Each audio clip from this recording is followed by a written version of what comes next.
To tonight's study session and joint review with the Planning Board. Tonight is Thursday, March 26, 2026. I am Mayor Aaron Brockett, and thank you all for joining us. I will note that our mics now have a new label for us, which is Community of Endless Adventure, which I think sums Boulder up in half a sentence very, very well. So we have two items on tonight's agenda. First, we will hear an update from our Boulder Valley School District partners. And our second item is the review of the draft Boulder Valley Comprehensive Plan with the Planning Board. So the Planning Board members, we're happy to have them with us tonight, and they will join us after the completion of our first item. So thanks so much to the BVSD folks for being here and joining us, and I will hand things over to our City Manager, Nuria Rivera-Vandervide, to do the welcomes and the kickoff. Thank you so much, Mayor, and I just want to really appreciate our BVSD partners. I will say that we have really tremendous partnership and open doors, and I just appreciate all the collaboration we have had over the past few years, and I'm excited to hear today's presentation. So with that, I will pass it on to the Superintendent of BVSD, Rob Anderson. Thanks, Nuria. Mayor Brockett, council members, it's great to be here with you all this afternoon. Thank you so much. It's been a while since we've been together. I think it was maybe a year and a half ago that our board and council were able to come together and have a really great conversation. At that time, we talked a little bit about declining enrollment, and this evening I'm here with our Assistant Superintendent of Operations, Rob Price, and our District Planner, Glenn Segru, to give you a more in-depth overview of kind of where things are, let you know kind of what the data is looking at, and then talk to you all about how we're engaging our community and the timeline for action. I think that you all are well aware, and we've been very transparent that we're going to have to do something if we want to continue to maintain the quality of supports and services for our students in our schools. And with declining enrollment means declining resources. And so we will be engaging our community over the next 6 months and taking action next fall. And so here to talk to you about that and then have conversation is our team. And with that, I'll turn it over to Rob Price.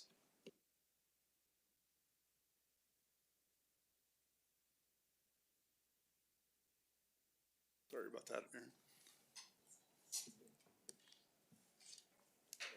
There we go. All right, thank you, Dr. Anderson. I want to just give you a quick overview of tonight's presentation. So we are entering a challenging but necessary period of planning for the district's future. And the reality is, as Dr. Anderson just mentioned, is our limited resources are stretched thin across the growing number of under-enrolled schools. And this is creating emerging inequities that directly impact the student programming and the opportunities that we can provide. To preserve the high quality education our students deserve, system-wide adjustments will ultimately be required. And however, before any plan is developed, our absolute focus is listening and engaging with our families, our educators, and our communities. And tonight I'm going to walk you through a big picture look at district enrollment, closer look at the Boulder area, why enrollment matters, how BVSD has responded to date, and look at our path forward from here.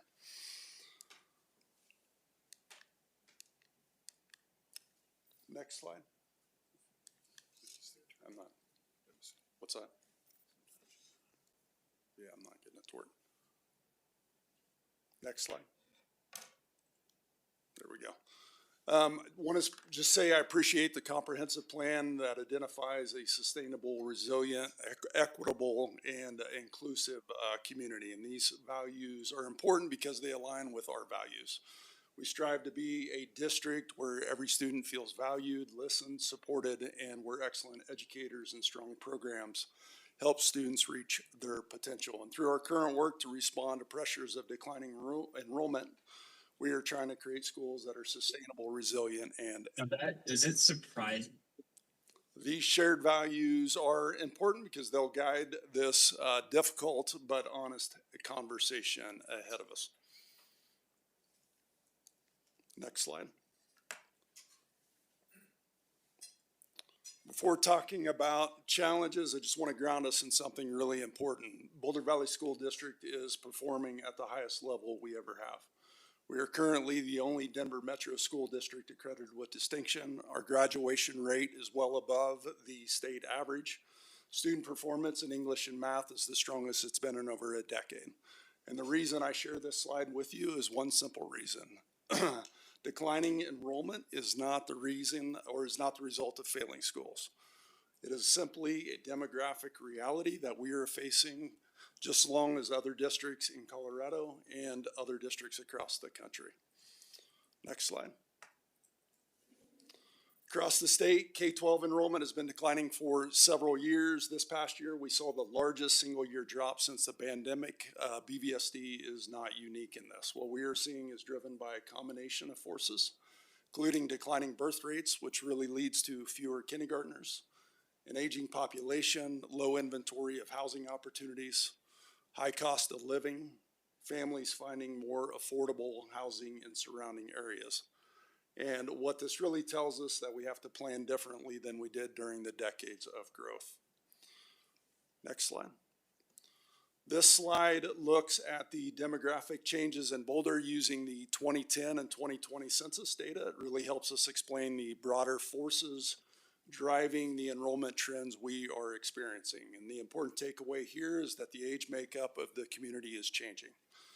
This is for age profile for our entire district.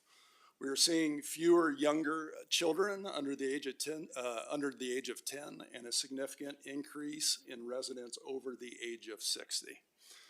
And we all know that that shift matters because it affects housing and how it's occupied and how many school-age children are living in our community. The data also shows us that we have a decline in fertility rates in the Boulder region, dropping from 1.4 children per woman to 1. And over time, we all know that means fewer children entering kindergarten and moving through our schools. Taken together, these trends again point to a clear reality. The enrollment decline we are seeing is driven largely by broader demographic trends in the community. Next slide. This slide shows our enrollment trends from 2015 to 2025 and really illustrates the reality of our sustained decline. Since 2017, our enrollment has declined by more than 3,600 students. This year alone, enrollment declined by about 525 students, which is roughly double what we projected. Again, it shows the decline is real, it's sustained, accelerating faster than we had expected. Next slide. Looking ahead, we are projecting an additional decline of about 1,700 students. While all grade levels are affected, elementary schools continue to drive the biggest facility and programmatic impacts. Very crucial point, as we all know that elementary schools are the foundation of our educational system. Next slide. We currently have the capacity to serve more than 14,500 K-5 or elementary students in our non-charter schools. Charter schools are not part of this study. Today we serve about 9,700 students, and that means we roughly have 4,800 open seats projected to grow to about 5,100 open seats in 5 years. Clear takeaway from this slide is that we are maintaining a significant amount of underutilized space, which is really diverting dollars away from the classroom and those direct student supports. Next slide. Now I'm just going to turn our focus specifically on the Boulder region, which really faces some of our most acute enrollment challenges. Next slide. Across Boulder Elementary Schools, you can see we have the capacity to serve about 6,700 students. We have about 4,200 students enrolled in Boulder schools. Our utilization rate today is about 62%. In 5 years, it's projected to be at 59%. Next slide. This slide gets really detailed, so hang in there with me. All of this can be found on our enrollment dashboard on our website. But what we see here is the enrollment in North Boulder and South Boulder separately. And we broke that out geographically just to get regions of similar size. 2 main points I want to highlight on this slide. First, the graphic on the left shows the number of elementary age BVSD students who reside in those areas of Boulder and where they attend. And this graph distinguishes students who attend their own neighborhood school, students who attend another neighborhood school, attend a focus school, etc. The graph on the right in each set shows who is attending elementary schools located in Boulder and what portion of that enrollment comes from within the attendance area versus those who open enroll into the area. And when you look at these two visuals together and then the bar charts below, you see the same pattern from really two different angles. Since 2018, the population of resident BVSD elementary students has dropped by nearly 800 in North Boulder and by over 500 students in South Boulder. And that decline in the underlying population is the primary driver of what we are seeing in our schools today. It's really about just fewer elementary age students living in the city of Boulder and BVSD overall. Next slide. This slide looks at how many students live in each attendance area. So this is just neighborhood schools, not our focus schools included. And it shows whether they attend their neighborhood school or they attend another school in BVSD. So we also start referencing here classes per grade level, which is a metric we use to understand how enrollment might be impacting the student experience at schools, and I'll explain that more here in a moment. That was a metric established by our long-range advisory committee. The key takeaway here is that only 5 of our 11 schools in Boulder currently have enough resident students to support more than 2 classes per grade level. Next slide. This slide shows the enrollment composition of each school and where enrollment is projected to be by 2030, which is illustrated by the red diamond. And the main point here is that many of our schools are already small and most are projected to get smaller. So 10 schools are expected to continue declining over the next 5 years. Currently, 11 schools are below 2 classes per grade level. 5 schools are currently above 2 classes per grade level, which again shows that unevenness that we're starting to see across the district, and I'll explain why that's important here in a little bit. Next slide. This slide is a forward-looking snapshot of enrollment across Boulder elementary schools over the next 5 years. I'm going to walk you through how to read this slide, but across the top you see projected enrollment and rounds or classes per grade level by school year by year. On the left side you see the school listed with its building program capacity and its current enrollment, and the percentages reflect building utilization, in other words, how full the buildings are. The color shading on this slide is what is important. When schools drop to 2 classes per grade level or below or less than or equal to 60% utilization, it's shaded in yellow. When schools drop to 1.5 classes per grade level or below or less than 50% capacity, it's shaded in red. And those thresholds again matter because they start signaling programmatic stress amongst our schools. So again, as schools fall below 2 classes per grade level, it becomes harder to sustain stable staffing, strong collaboration amongst our teachers, and the robust programming that we strive to provide. And what this slide also shows over the next 5 years is that more schools in this region, City of Boulder specifically, are projected to move into those yellow and red zones. So this is not about a single school experiencing a dip. It is definitely a regional pattern that you can see playing across the slide. So key takeaway from here is that without action, we will continue to see more schools operating at enrollment levels that strain programming and create the inequities amongst campuses that we talked about on the previous slide. Next slide. This is why we're having the conversation, the most important slide of the slide deck. We've talked a lot about numbers, but ultimately the core impact of declining enrollment is on the student experience. So as schools move from 3 classes per grade level to 2 classes per grade level to now 1 class per grade level, we're seeing that. Now we're even starting to see multi-grade classrooms. We know that programmatic offerings begin to suffer. The majority of our schools were built for 3 classes per grade level, or in some cases 4 classes per grade level, just to give you a little bit of context. So in smaller schools, you can see this shows up as traveling specials teachers, complex scheduling, limited teacher collaboration that we know is so important, reduced access to other enrichment experiences. Now, it's somewhat contradicting. I talked about how well this district is performing, and you ask how. Well, it's because we got amazing educators and principals that are working extremely hard, which isn't sustainable, and we know that.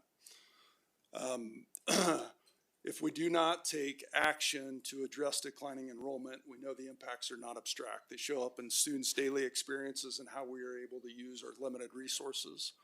Without action, families will continue to see reduced access to learning opportunities, including fewer specials, limited instrumental music, less intervention support, and fewer advanced learning opportunities, all core parts of a well-rounded education. We will continue to see fewer adults supporting students, including counselors, librarians, instructional specialists, all who play a key role in student success and well-being. Without action, we will continue to see more multi-grade classrooms, traveling teachers, which reduces stability and instructional consistency. We will see an increase in grade levels with only one teacher in lieu of a team of teachers, which really reduces that opportunity for teachers to collaborate and have shared planning time.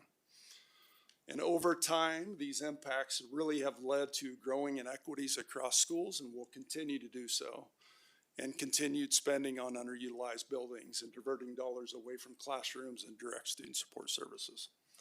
A student's experience, as we all know, should not depend on where a student goes to school. And without action, access to programs really becomes increasingly uneven across Boulder Valley School District.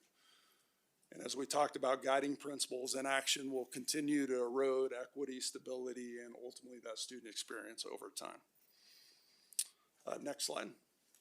This slide illustrates that this work did not begin recently. In 2022, our Board of Education created a long-range advisory committee to advise the district on this matter. And since that time, the Board of Education, the Long-Range Advisory Committee, our board, Dr. Anderson's staff, we've been studying enrollment trends. We've been developing metrics. We've been updating our Board of Education policies. We've been engaging our communities. We have done a significant amount of work over 4 years. The pace of this and the scope of this work really reflect sustained Board of Education interest on this topic to put a plan in place. This work also shows that we have pulled every available lever to change enrollment trajectories in this district. And we slowed enrollment for a few years, but what we couldn't anticipate is a pandemic. What we couldn't anticipate is some of the federal immigration policies that have impacted enrollment across BVSD. I would just say this work has been very deliberate over 4 years. But we have not reversed really the underlying demographic trends that we are seeing across the district, across the state, across the nation. Next slide. This slide really frames the goals as we work through this process. Future decisions must maintain and improve learning outcomes for all of our students. That will continue to be our North Star, and that will continue to drive us. We must distribute students so all schools have the right level of students and resources to maintain high quality learning experiences for all of our students. This process is also about stabilizing overall enrollment by retaining our current students and attracting new families to the district. And then finally, we must maximize all of our efficiencies to address our ongoing fiscal challenges created by declining enrollment. The options on the right side are typically the tools that districts use to combat declining enrollment. One thing that our Board of Education has made very clear to us that allowing schools to stay small is not an option because of the impacts to the student experience. Some of the other options, I'm not going to walk through them all. For example, if you had two schools that are in close proximity, maybe one is too big to consolidate into the other, you could look at grade configurations, doing a K2, 3, 5. If we have two K8s next to each other, you could do an elementary school and a middle school, for example. We can consolidate schools and we can close schools. What's frustrating as you look through this, and even the second slide I believe I've shown, the headline usually is a district is closing a school. It's never talked about that a district is trying to improve learning outcomes for students. So as we move through that, those are some of the tools in the toolbox, but I will make it very, very clear. We are listening first, and we're going to listen intently before any plans are made and before any decisions are made. Next slide. I'm now going to just turn our attention to the critical phase of community engagement. Our commitment here is to ensure every stakeholder is informed, heard, meaningfully involved as we begin as we begin shaping potential paths forward. The phase is about listening first, creating space for really thoughtful, structured input to help really guide the options for the board to consider as we move forward. Next slide. This slide sets expectations for the engagement process. Engagement will build understanding. It will gather input on values, priorities, and trade-offs, and inform our Board of Education's decisions. It will not guarantee specific schools remain unchanged. It will not delay action indefinitely, or will it transfer decision-making away from our Board of Education. And my hope is that by setting up these boundaries up front, we're being transparent about the process and what it can and cannot accomplish. And the clarity hopefully will be important to maintain a productive conversation with our community as we move forward. Next slide. The engagement structure is really designed for focused regional input. We're organizing this work around 3 regions. This is where we're seeing declining enrollment. At the most, those regions are Broomfield, Boulder, and Louisville and Superior. Each region will consist of our community partners, families, our educators, our district advisory committees, and I would hope that city staff will participate in these engagement sessions and participate in that work as we're moving forward. I will say our Board of Education remains center of this process also as we move forward. Next slide. We have announced dates for the community engagement sessions. Sessions in Boulder will be held on April 13th at New Vista High School, April 16th at Boulder High School, and then we will have daytime sessions and weekend sessions held at the BVSD Education Center on April 15th and 18th. Times are there. I will say the times are reflected to start at 6:30, which they will. We have expanded those from 6:30 to 9 for the evening sessions. Next slide. As we look at the overall engagement process, this process began with Dr. Anderson and board members meeting with every single principal and every elementary school educator to better understand their concerns and what they will hope come out of this process. That work really started in January and just wrapped up right before spring break. We are also engaging our district advisory committees and beginning conversations with municipalities as we are doing tonight. Phase 2, as I just talked about, is when formal community engagements takes place. As presented on the previous slide, this work will start on April 13th. In May, we will be doing some surveying or polling. We'll have that wrapped up by the end of May. And then once that is completed, we will package that information and present the feedback that we've received to our Board of Education in June. From June through August, staff will develop school adjustment options, and then we will present those options based on, again, the community feedback that we received, the board's established goals that I presented tonight, back to the board in August. Next slide. This slide here just really outlines the final phases of the engagement decision-making timeline. As I mentioned, August, staff will present those school adjustment options. In September, if the board is supportive of those options, we will bring those back to the board for study. And then in October, staff will present a final plan to the Board of Education for action. The timing here is intentional, so any approved changes align with our open enrollment window, which runs from November through January. And I will just state that each of these stages, there will be opportunity for community input. And then beginning in November, our attention would really shift to supporting our educators and our families through the transition. The key takeaway from these last slides is this work is deliberate, it is transparent, it is a multi-step process that begins with listening and then really moves forward thoughtfully towards action. Very similar to the work that we have watched the city of Boulder do historically and a lot of the work that we have done as a district. So transitioning from the timeline, I guess my message would be this to council is demographics are not a problem that we can solve. They are a reality that we're going to have to plan for together. We do all know that strong neighborhoods and resilient schools required shared awareness, shared planning, shared stewardship from us all. So our ask, I should have, next slide. Next slide. So our ask is just a partnership in supporting a thoughtful, transparent, community-centered process. That includes participating in the engagement sessions as we've outlined and really recognizing the link between school sustainability and community vitality. And that concludes our presentation tonight, and we will open it up for any questions or comments. Well, Rod, thanks so much for that presentation and for sharing this information. It's some sobering demographics that you're sharing with us, but important to keep in mind, and we promise to stay engaged through the process. We only have a few minutes left in our half hour together, but I might look to council if anybody has one burning question that they'd like to ask our partners at the school district. Ryan? I'm gonna need a moment to narrow it from my 5. So, thank you. I'll come back on this. Yeah, I guess maybe the biggest one then is, so I hear this is in anticipation of future trends.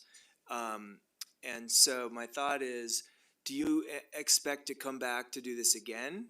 Or do you feel like you have a grip on long enough term trends that this is going to be a generational kind of a change? Or can you say anything about expecting the need to come back to this again? Thanks.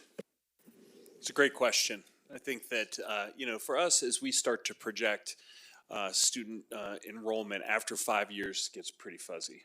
And so, our hope would be that any decision we make would hold for at least 5 years and then revisit it at that point in time.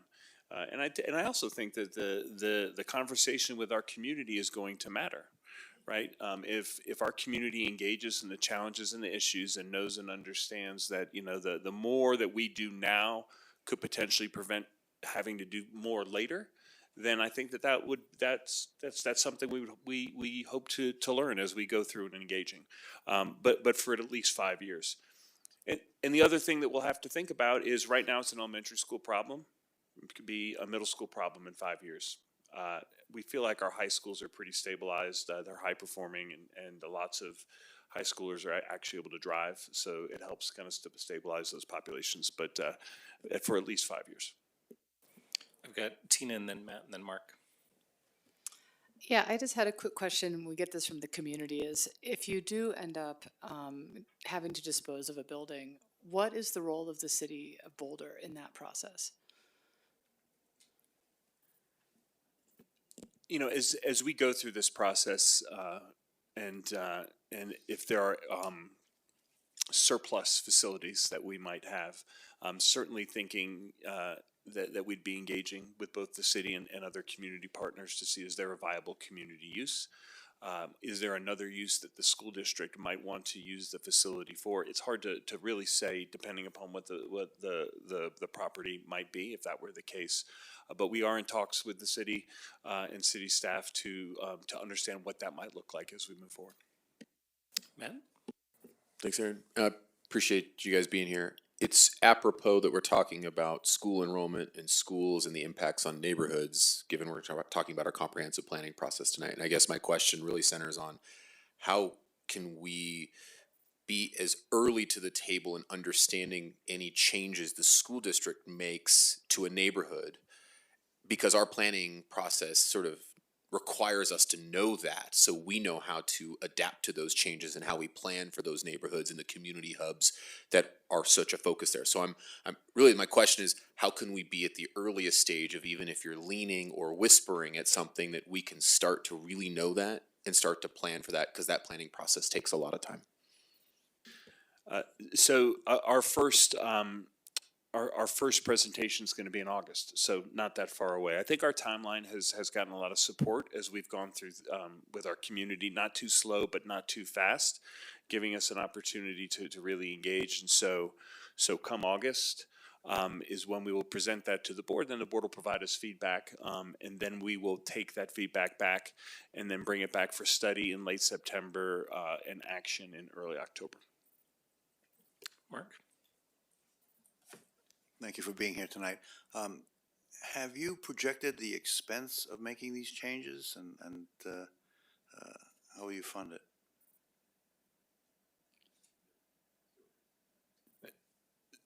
In terms of expense, in terms of how much it'll cost or how much it will save, or Well, will it be saving or will there be expense involved in the closure of the buildings and reallocation of resources? I think both can be true. If we're able to consolidate, close, reimagine schools, I think that there potentially, if we're having to reconfigure a building to be able to take on new students, there could be a cost there. And then as we consolidate and have efficiencies within staffing, there could be resources that we could redeploy to schools.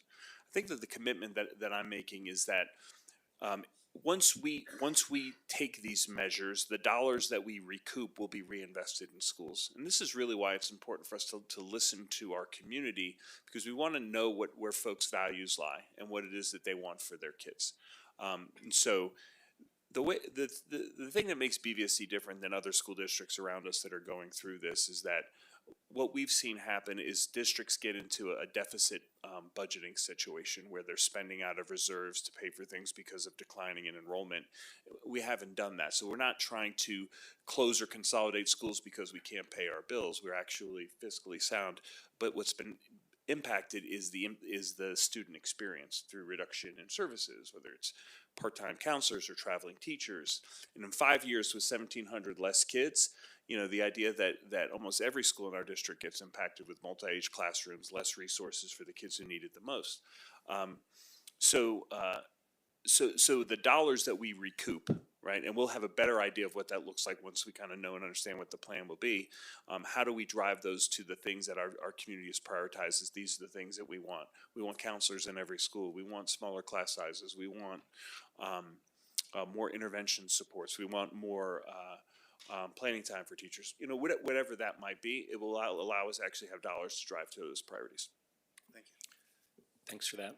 So not seeing any other hands, I'll ask one final question, which is, I know there's a great deal of community interest in this. When community members ask us how they can engage with the process, where should we send them? BVSD.org. Easy enough. Resilient Schools is the site. Again, we are going to have 6 engagement sessions. It's really important for our community to come out and engage.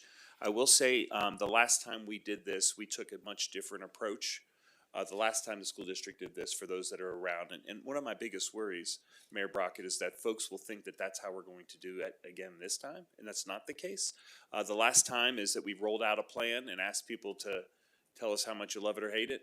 And then we opened up our gymnasiums and put 2 microphones in the aisles, and people rotated yelling what they didn't like. What we're trying to do now is more of an engagement experience. It's going to feel for participants almost like participating in a small focus group in a big environment. We've got some simulation activities that are going to go through the trade-offs. And so if folks don't know, I think they'll learn a lot about the issues and challenges that we're going through. But within those focus groups, we'll have facilitators to be able to collect information that's going to be really meaningful for us. So we will be pushing out communications to our community. Hope that folks stay engaged and as Rob had shared, these are community challenges that I hope that we can lock arms and face together as a community, because the demographics is not something that we have much control over, but what we can control is how we respond and how we come together in this time. Thanks so much. Well, I appreciate your commitment to genuine engagement with the community as you move through the next steps. It's not an easy topic, but so we really appreciate you spending some time and talking us through it. And with that, I'll thank you for your time, and we'll keep the conversation going, but have a good evening. Take care. And we can now invite the planning board to come join us here.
We'll just give it one more minute for folks to file in.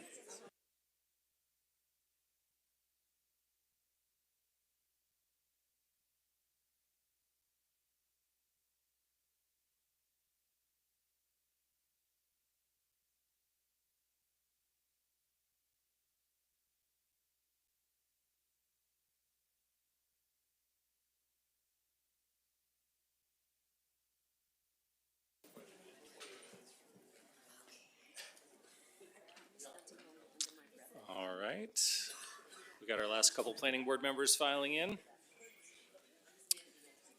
Very good. Okay, so our second work plan item is the review of the draft Boulder Valley Comprehensive Plan with the planning board. Planning board folks, so good to have you with us tonight.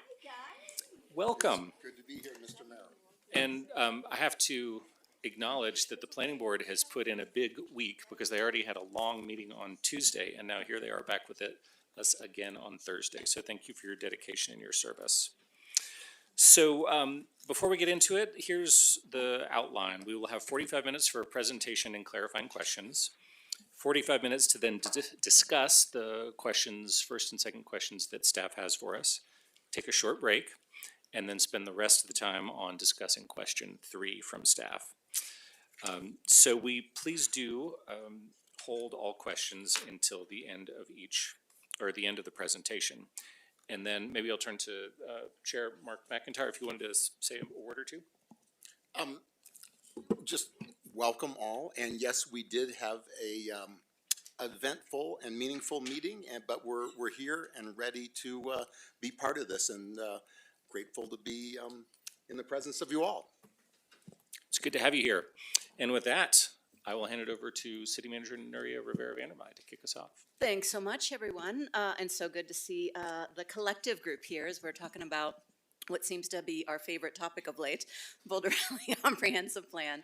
And I will send it over to our Director of Planning and Development Services for some introductory remarks. But before I do so, I just want to thank this incredible team who has put in a tremendous amount of work for the past, it seems, 5 years, but I know it's been a little bit less than that.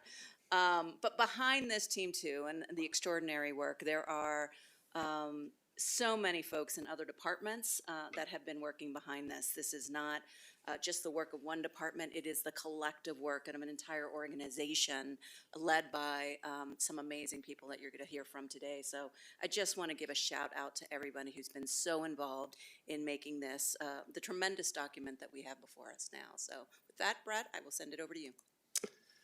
Well, good evening, everybody. It's such a pleasure to get together. And while this is certainly not the first time you all have gotten together or that we've talked to you in various settings, whether they were open houses or study sessions, somehow it feels like the very first time as well. So, you know, I've shared with the staff that this, we might want this to be the beginning of the end, but it's really the end of the beginning. And now you have a draft in front of you. And we appreciate all the feedback that's led up to this moment from you, from the community. You're going to get a bit of a summary about that. Yes, thank you for the acknowledgement of the great work the team has done. I get to watch most of it and maybe have one idea, you know, a month or something. So it's wonderful to see this room together. We're excited to hear your feedback this evening. This is really what collaboration looks like and extends, as Nura, you acknowledged, well beyond this room to colleagues, to the community, to your counterparts at the county who have been amazing partners with us throughout this process. So collaboration and really compromise is the reality of an endeavor like this too. I had a chance, as I do several times a week, to share that a comprehensive planning update is an effort to try to capture not 105,000 because it's the valley, so 140,000 people's collective vision, which of course is not a real thing because everybody has different opinions, but trying to get common themes, trying to get common values and really exercise democracy and compromise is a challenge, and one that Boulder and Boulder County have embarked on for almost 50 years now. So we're privileged to be part of that legacy. We look forward to working with you tonight to help funnel even a little closer, and we'll give you some, of course, overviews of upcoming deadlines and such as well. But we do hope to focus on major themes tonight.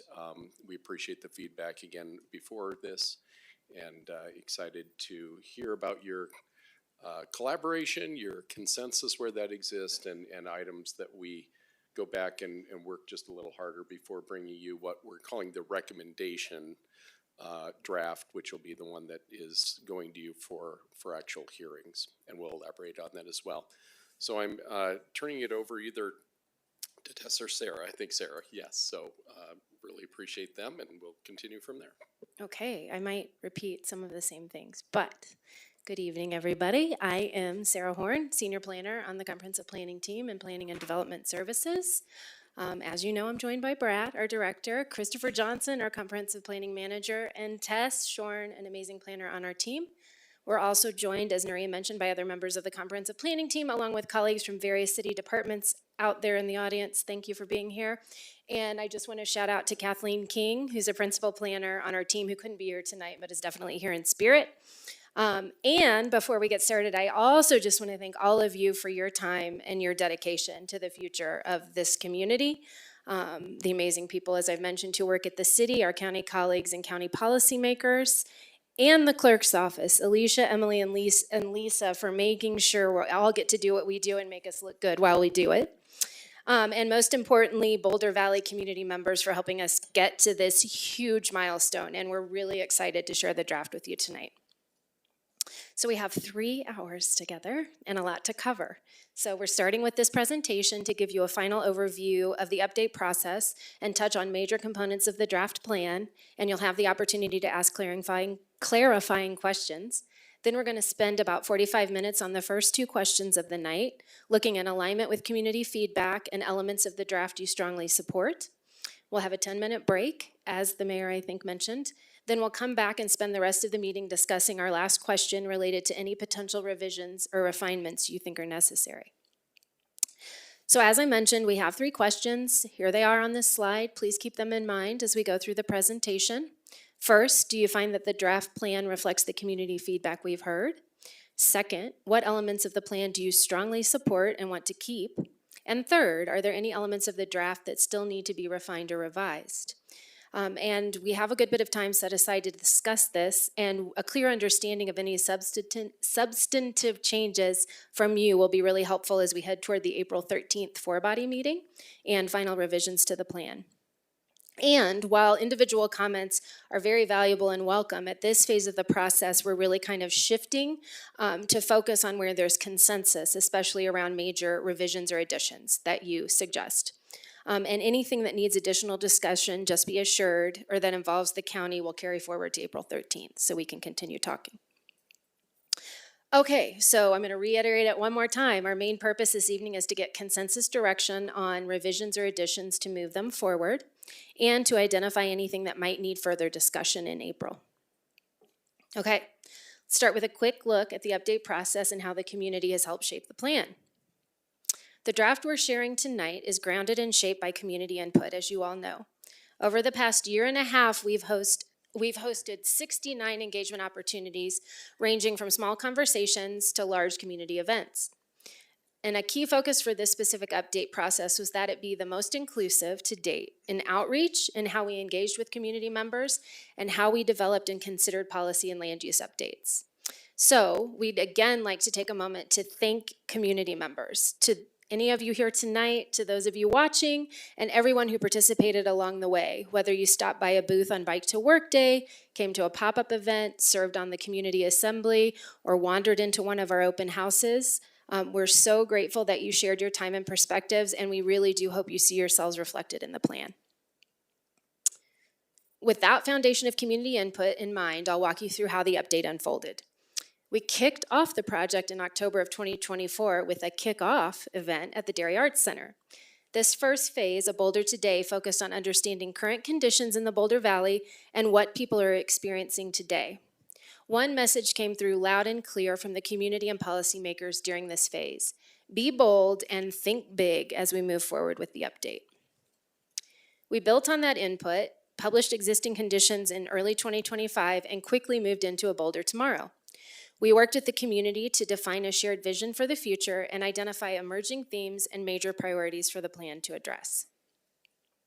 In the spring of 2025, we entered a Boulder direction, the longest phase of the process. This is when we developed and explored policy options across key community areas of focus to get us closer to the vision we developed in phase 2.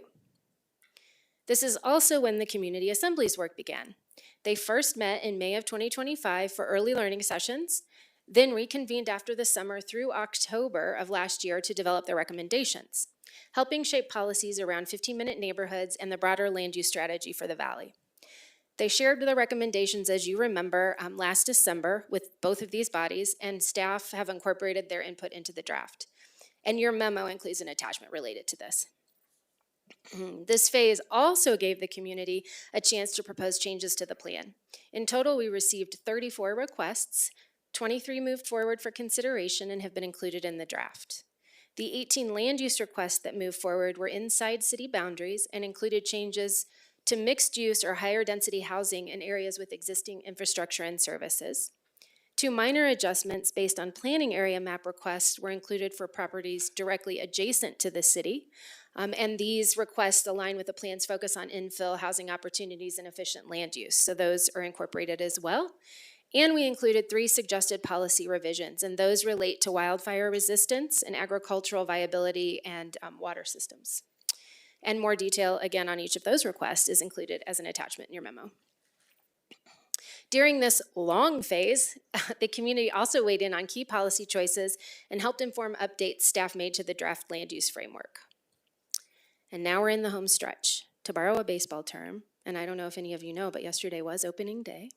A Boulder future, our final phase. We've taken all we learned from community members throughout the process and have prepared a draft plan that is now being reviewed by you, community members, and we did just complete our boards roadshow, so various city boards and county policymakers. And the draft has been available for comment online since March 3rd, and we're continuing to gather input across all components of the plan. We've also been hosting office hours, and later this month we'll facilitate an equity review session with community connectors and assembly members to help us look at the plan and do a final check and answer the questions, did we hear you and did we get it right? And we're here with you tonight for the final round of joint feedback from both bodies before we refine the draft and bring back a recommended plan in June. Okay, so with that, we'll actually dive into the plan. Whether you're familiar with the current comprehensive plan or new to it, one of the first things you'll notice is a simple and intuitive structure. The document's organized into 6 chapters, including 2 new ones, an implementation chapter and a glossary. We've also refreshed the Boulder Valley's planning history section and added feature spreads throughout the plan that highlight topics of interest that were raised by the community. We also took a fresh look at how the plan is presented and have focused on making it easier to use. That means clearer, more accessible language, supportive graphics to help visualize key ideas in the written content, and local artwork and photos throughout. And because we heard easy navigation is key, we'll be moving the plan to an interactive website after adoption, offering multiple options to sort and explore content by specific areas or topics of interest. With that new structure in mind, we'll now walk through each chapter, starting with Chapter 1. It introduces the plan and update process, reflects on 50 years of planning, both successes and challenges, and provides a key snapshot in time context that help inform the update. We have heard some feedback that the trends and snapshots may be better housed in the Boulder Today materials online, so we're considering how best to refine that piece as we move forward. Chapter 2 reaffirms the community's core values and includes the updated vision statement. And we developed that during A Boulder Tomorrow. It's centered on, as we've shared before, belonging, opportunities for everyone, and sustaining the health of the valley for future generations. So from the vision and values, we move to Chapter 3, the policies. They're aspirational and describe how the community wants to evolve over the next 20 years. When we drafted them, we were guided by 3 key principles. The first 2, being clear and straightforward, allowed us to limit redundancy, conflicts, and complexity. They also led us to reducing the current list of 210 policies to 102. The last principle, resiliency, allowed us to focus on what policies are, and why they matter to the community. This leaves space for departments, policymakers, and the community to best determine how we get there through other tools like the citywide strategic plan, other department plans, and the capital improvements program. These tools can help us propose the most effective approaches to meeting our policy goals at the time they're needed in a world that's constantly changing. Tess will talk a bit more about that later when she goes over the implementation chapter, but I just wanted to touch on it quickly. And then when developing the policies, we took a careful and comprehensive approach. All the existing policies were reviewed and evaluated by city and county subject matter experts and leadership for their applicability, usefulness, and clarity. Some were removed because they were either duplicative or outdated or better suited to other planning documents, especially if they spoke to specific actions or operational decisions. Many policies were carried forward but were refined to better align with the goals of the update, especially those around clarity and language access. You'll notice that while much has been updated, many core policy foundations of the original 1977 plan remain strong. These themes came through consistently from the community throughout the update process. We continue to value a compact community surrounded by open space. Strong neighborhoods and a sense of place remain central.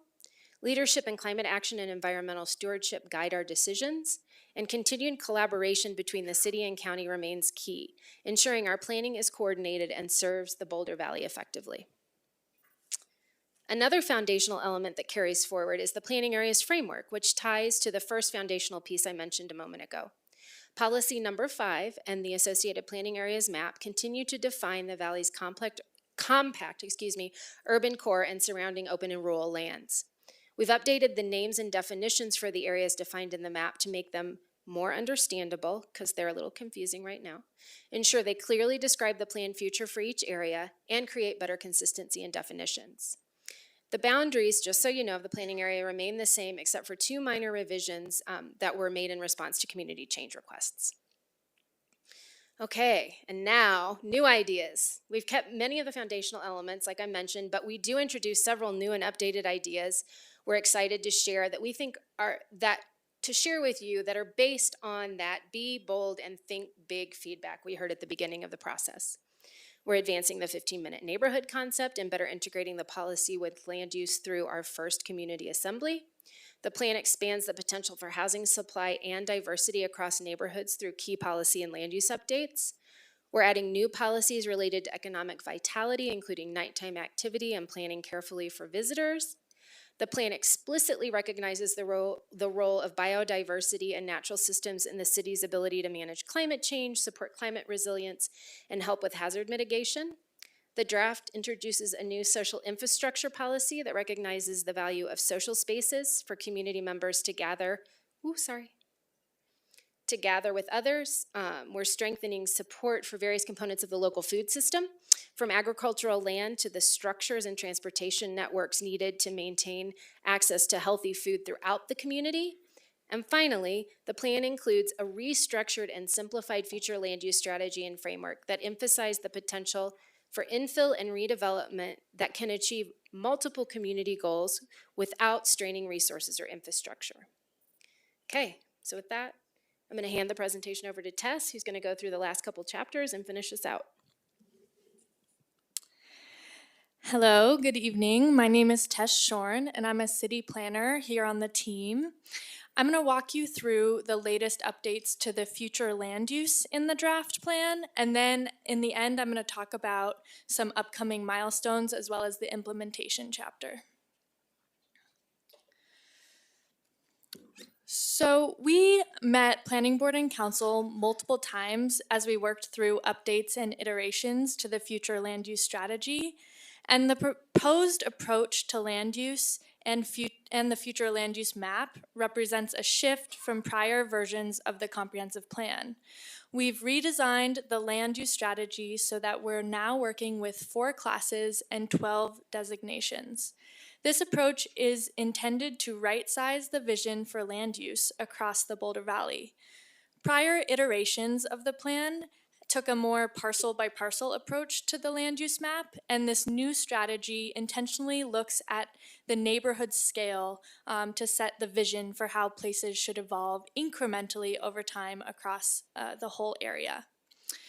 The 12 designations now provide clear distinctions between expectations for future land uses, urban design characteristics, as well as mobility features. The updated approach is intended to be adaptable to changes in future conditions by describing a wider range of possible outcomes that still contribute to the goals of the plan.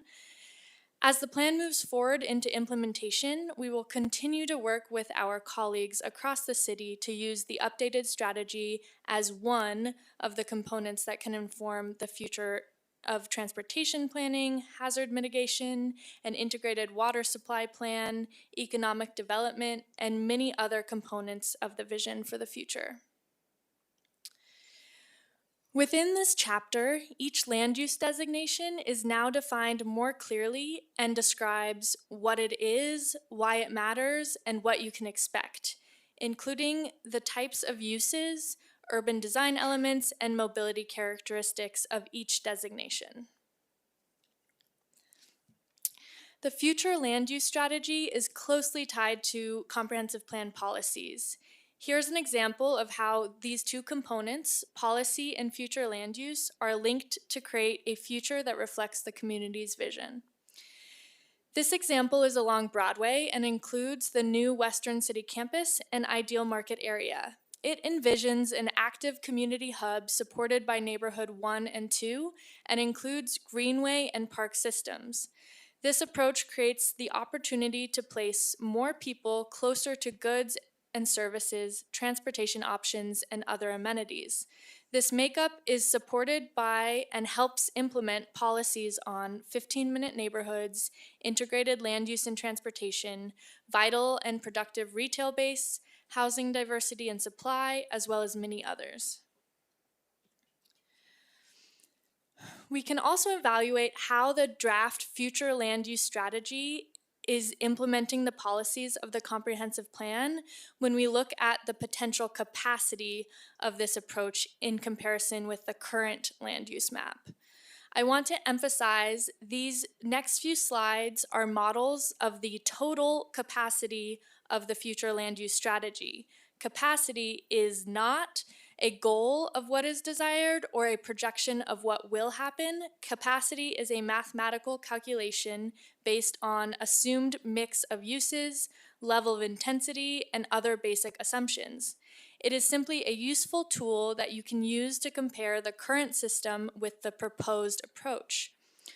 You can see here that overall, the draft future land use strategy offers a potential 35% increase in housing opportunities. The amount of single unit detached and multi-unit housing capacity is essentially the same.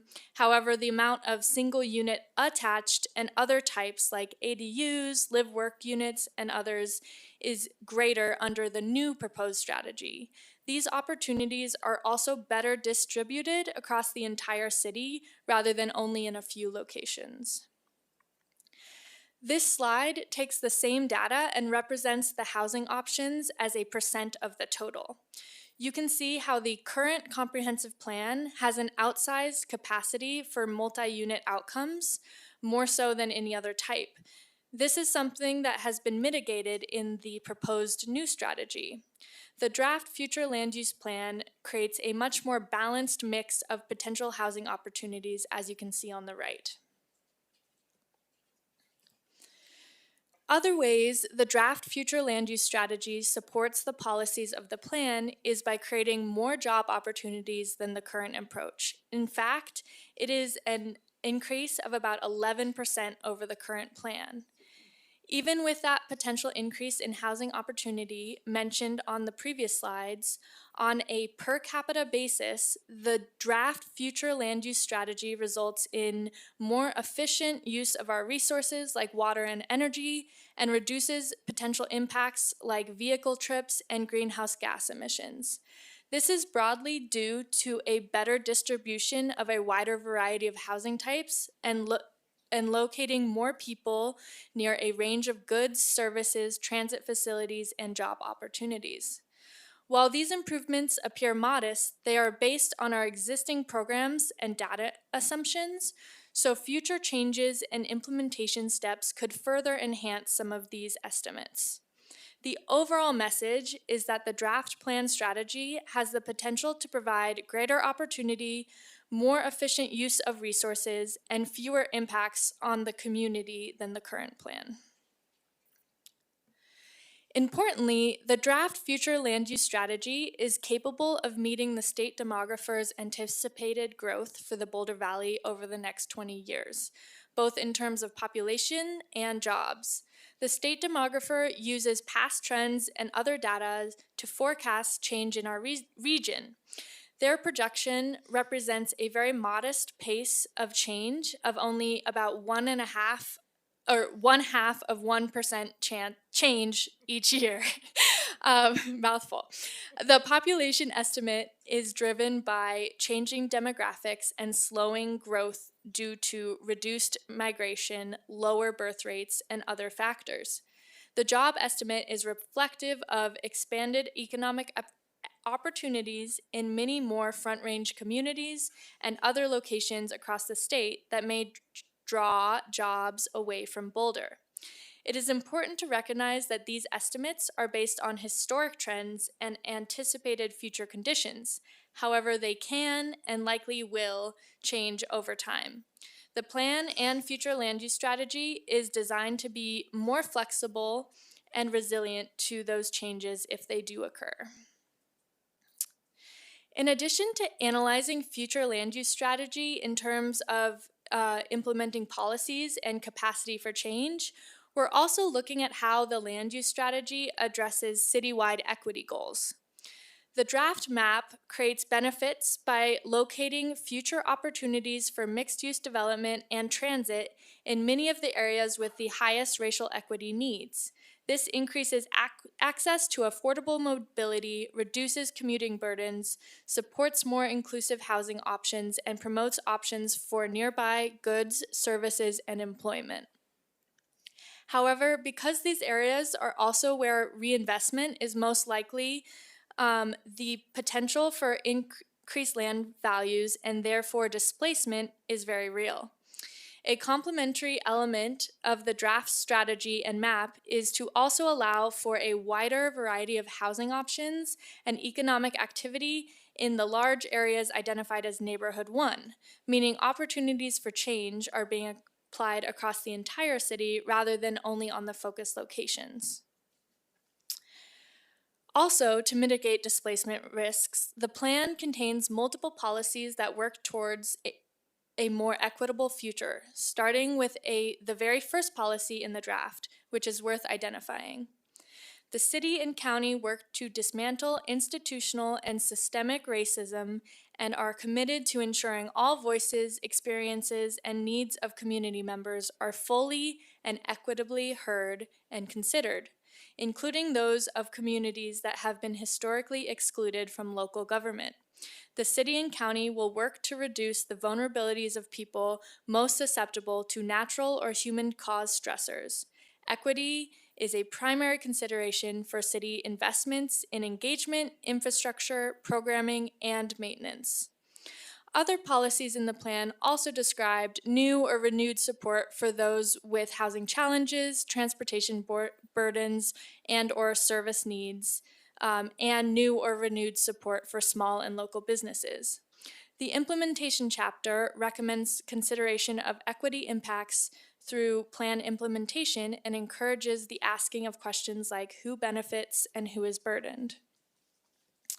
Speaking of implementation, the plan includes it as a new chapter describing how implementation happens, what tool the city uses to implement policy and land use strategy, as well as expectations for equity and measuring progress as the plan is implemented. We have heard that some feel the comprehensive plan should include instructions and specific targets or goals to understand progress on comprehensive plan policies and the future land use strategy. Progress on plan policies will be measurable. However, it is important to recognize the scope and purpose of a comprehensive plan. A A comprehensive plan is about the community aspirations for the future. It sets a long-term vision and describes the community values that should guide decision-making as the Boulder Valley evolves. The planning horizon for the Boulder Valley Comprehensive Plan is 20 years. Major updates happen once a decade and typically take approximately 2 years to complete. This means that a comprehensive plan guides decision-making over a very, very long period of time. Predetermining specific actions and outcomes can create unintentional conflicts in later years if conditions change. Once the community has established its vision in the comprehensive plan, there are a suite of other city plans, programs, and tools that will bring that vision to life, incrementally and over time. These are the more appropriate places for topic-specific goals and targets to be identified. Here is a hypothetical example related to the city's future land use strategy, which includes a future land use designation for greenways, reiterated by this policy here. The implementation of this could include prioritizing interdepartmental coordination on greenways through the citywide strategic plan, updating the 2011 Greenways Plan, and then using those updates to identify capital needs, budgeting, and other next steps that would help realize the long-term vision for greenways across the city. As noted earlier, we have used equity as a foundational element of the entire update process. We also included it throughout the draft plan and provided clear direction in the implementation chapter on how to carry this forward through work to come once the plan is adopted. An important component to highlight is the clear direction that equity consideration should be incorporated throughout the entire implementation process and in all the decisions. The plan begins with equity in mind at the vision statement and ends with expectations that equity will continue to be addressed throughout every implementation step. And that represents the major components of the comprehensive plan that we all wanted to walk you through. And next, we're just going to talk about some milestones to be aware of in the coming months.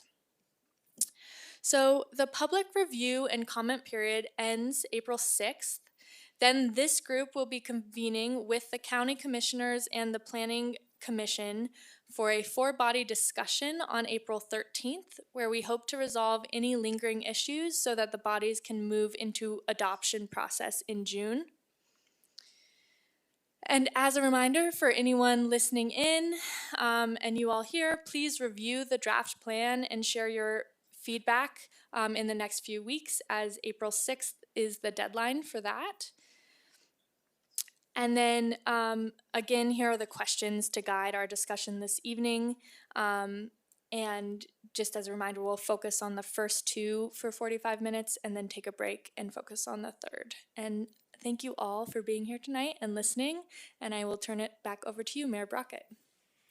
Thanks so much, Tess and Sarah. Really appreciate that presentation, information-packed and also concise. So now is the time for clarifying questions. I would ask us to keep these questions focused and specifically to questions you need to get answered in order to answer the questions that staff is asking of us. With that in mind, do we have any clarifying questions? Nicole and then Tina. Thank you so much for the presentation, first of all, and all the work that this reflects. My question is around thinking about this as a vision document, right, and looking for the policies in particular, to not be overly prescriptive or operational. And I'm wondering about just some things that still seem a little bit operational that are in there, and I was wondering if you could explain, just more thinking about why some things do seem more operational. In particular, like policy 76 describes some really specific current uses of the municipal airport. What's the other one? Policy 62 lists some really specific financing mechanisms, whereas policies like 79, 86 seem to have a more general level of guidance and flexibility. So I was just wondering if you could expand a little bit on why some of them seem like they're more operational, if I'm just reading them that they're not actually. Thank you. Yeah, sure. Thank you for the question. So as we developed this draft, we worked very closely with subject matter experts across all of our departments, and so we were reconciling a lot of feedback from multiple locations. We've done our best in this first attempt to try to make that a very singular voice and bring everything up to the right level.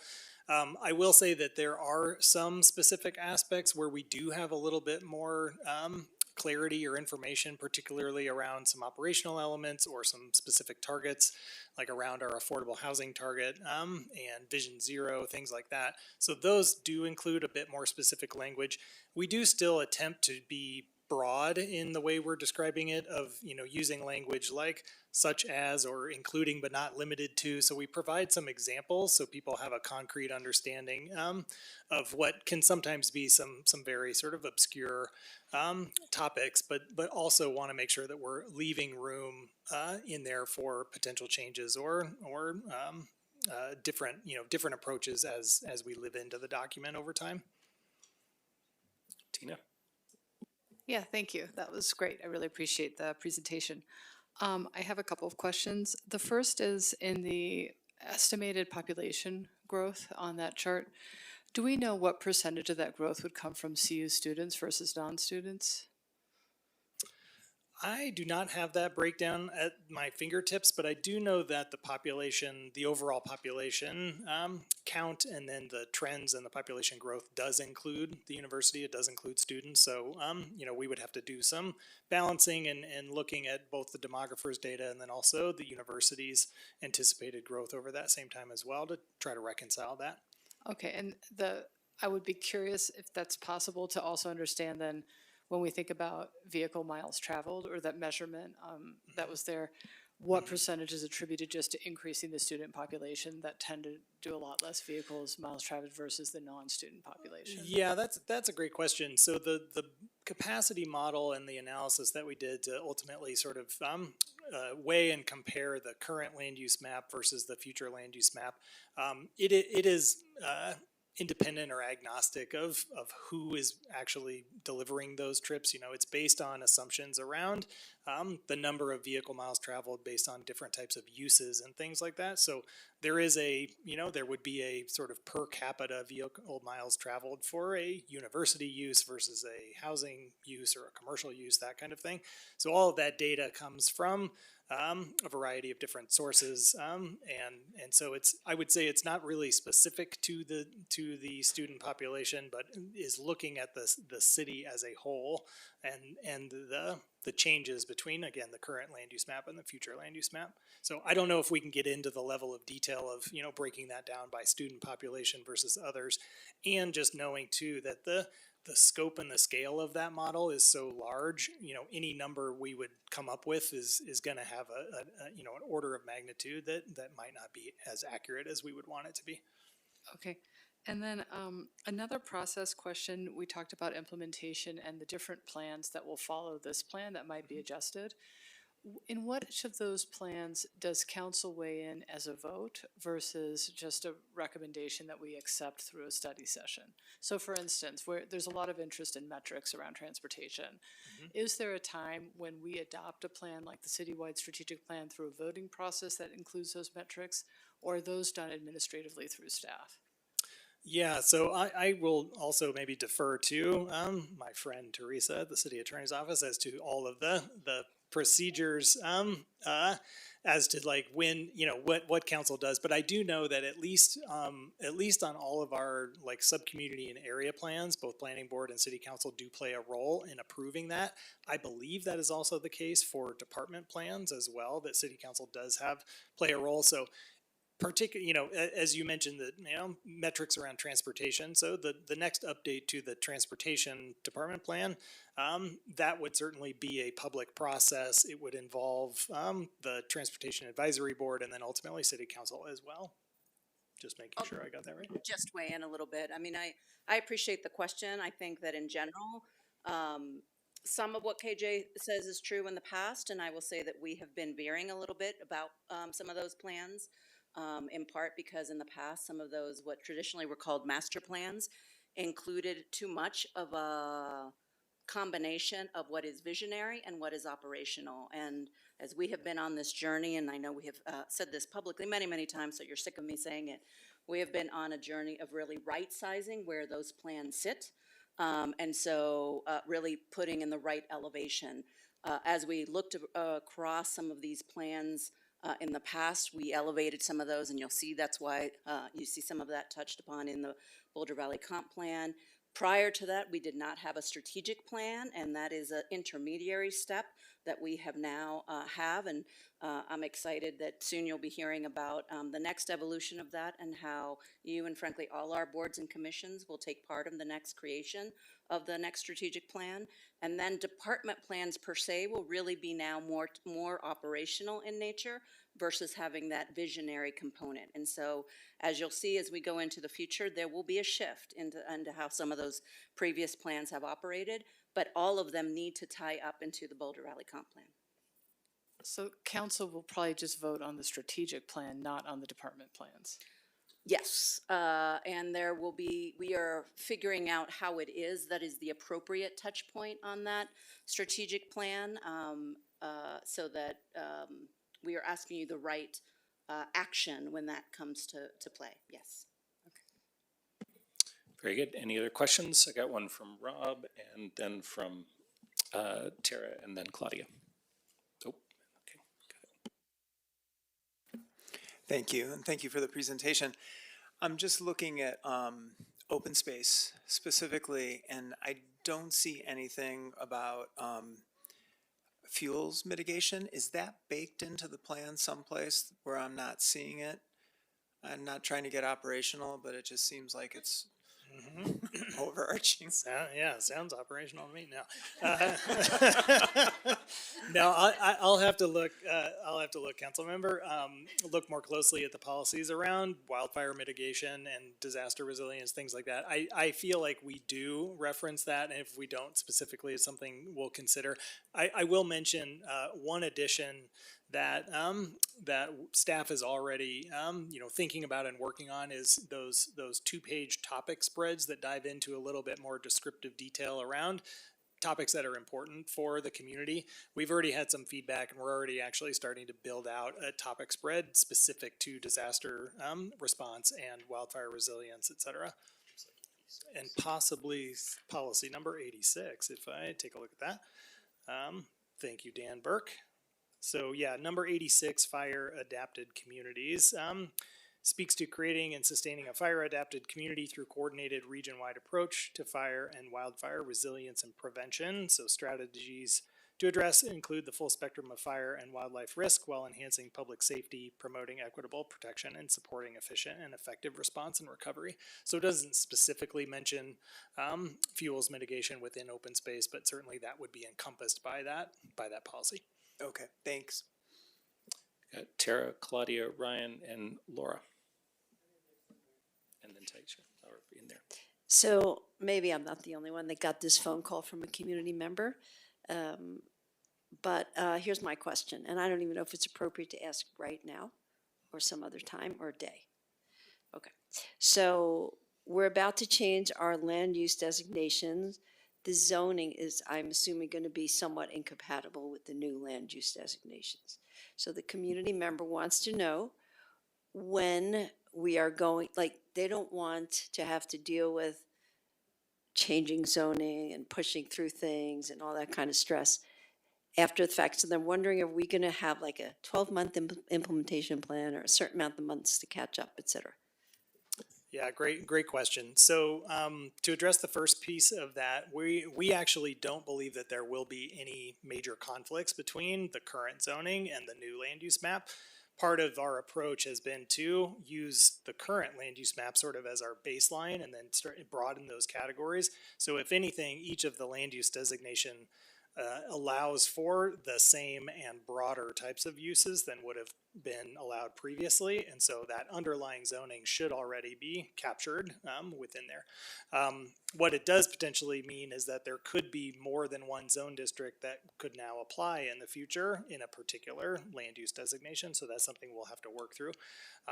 But ultimately, yes, there will be some strategic updates to the code to make sure that if there are any conflicts, we can address those immediately or very soon after adoption of the plan. But as far as any kind of a citywide rezoning effort or other things like that, we have not contemplated that, at least not at this moment. Can I add just a little bit too? So I've had a variation on that question over the last month or so, and part of that question comes from people confusing future land use designation with zoning, which is, you know, a very understandable and easy thing to do. Zoning is a property right that exists today, it exists tomorrow, it exists after and before the comp plan. You have to actively rezone something before your rights under the zone district change. And almost always that's initiated by a property owner. But really this land use designation approach creates bigger umbrellas for more opportunities for folks to come forward in the future and say, well, I'm this, but I'd like to be considered for rezoning to this, and that umbrella is now bigger than it historically has been. Claudia, then Taisha, Ryan, and Laura. Okay, I have two questions about the land use strategy and map. And the first has to do with housing capacity, which you talked a bit about. So in terms of increased housing capacity, how much of that you're seeing is coming from having a more permissive neighborhood 1 category versus any expansion to what are going to be neighborhood 2 and various mixed use hub areas? Yeah, great question. I don't have a specific breakdown, but I can say it is attributable to both of those things. I would say there's also a component to the what's now called the Innovation and Production Hub, which is a mixed-use industrial type of land use designation that allows for some housing infill to occur in those types of areas. But I would say broadly speaking, and particularly because of the type of housing that we see the greatest increase in terms of those other types like ADUs and live work units, and then also our missing middle types of housing, the single unit attached like duplexes, row homes, things like that. That is a combination of both expanded allowances within neighborhood 1 and then also neighborhood 2 as well. Okay. And related, I haven't done like a block by block analysis of the map yet, but are there areas where we're considering expansion of neighborhood 2 and or community hub type uses? Yeah, broadly speaking, yes.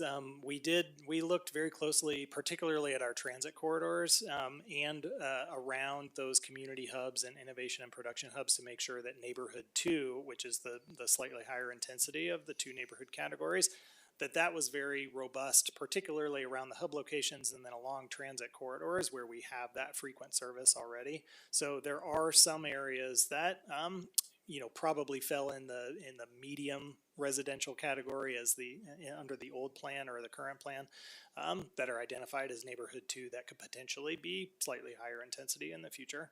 Okay, thanks for that, because I actually read that a little differently along transit corridors. So I will go back and look at that with that comment in mind.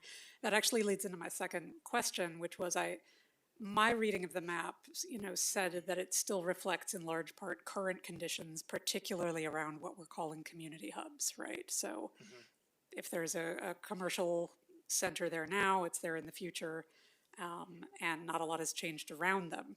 Again, my quick read. So I was just curious if you've done any analysis to support this on the quantity and or distribution of community hubs that Boulder can support under various housing and jobs projections that you're working with. Yeah, well, we've started at this point where, certainly identifying those existing commercial centers, and I would say the benefit of the new plan is that it expands the types of uses that can happen there under that community hub designation. It envisions a much greater variety and mix of uses, particularly housing infill in those areas. So locations that today are really strictly drive-in commercial types of locations, those would have the, at least the opportunity and the potential to really evolve into much more mixed-use type of environments in the future under the new strategy. What we have been careful about doing is trying to identify any new locations, and that was in part based on some initial feedback we received from all of you back in September, where we, if you remember, we had those three classifications of local, community, and regional, sort of in scale. And some of the conversation at that time was, you know, it's really hard, especially at that local hub location, to be able to pinpoint a corner on a map where things are going to happen, right? Like all the ingredients are going to come together, and the recipe for a great little node in a neighborhood is going to work. So we backed off of that and made sure that at least the neighborhood 1 and neighborhood 2 designations allow for and encourage that type of economic activity to occur, without actually putting a pin on the map to say it has to happen here. So I'd say broadly speaking, I do think that at least at this point, and we're cautious about like identifying too many additional locations for particularly commercial activity, just given some of the vacancy rates we see currently. We want to make sure we can support those areas, make sure that those are evolving and including a lot more activity in the future before we start to, you know, potentially draw more or add additional based on population growth or That's whatever. great, and I had actually forgotten we had that earlier distinction between local and community. Yeah. Thanks, Taisha, Ryan, and then Laura. Thank you. Thank you very much for this tremendous work, and it's wonderful to see the feedback already reflected, not only from us, but also from community members. I actually only have two questions. One is on the community snapshot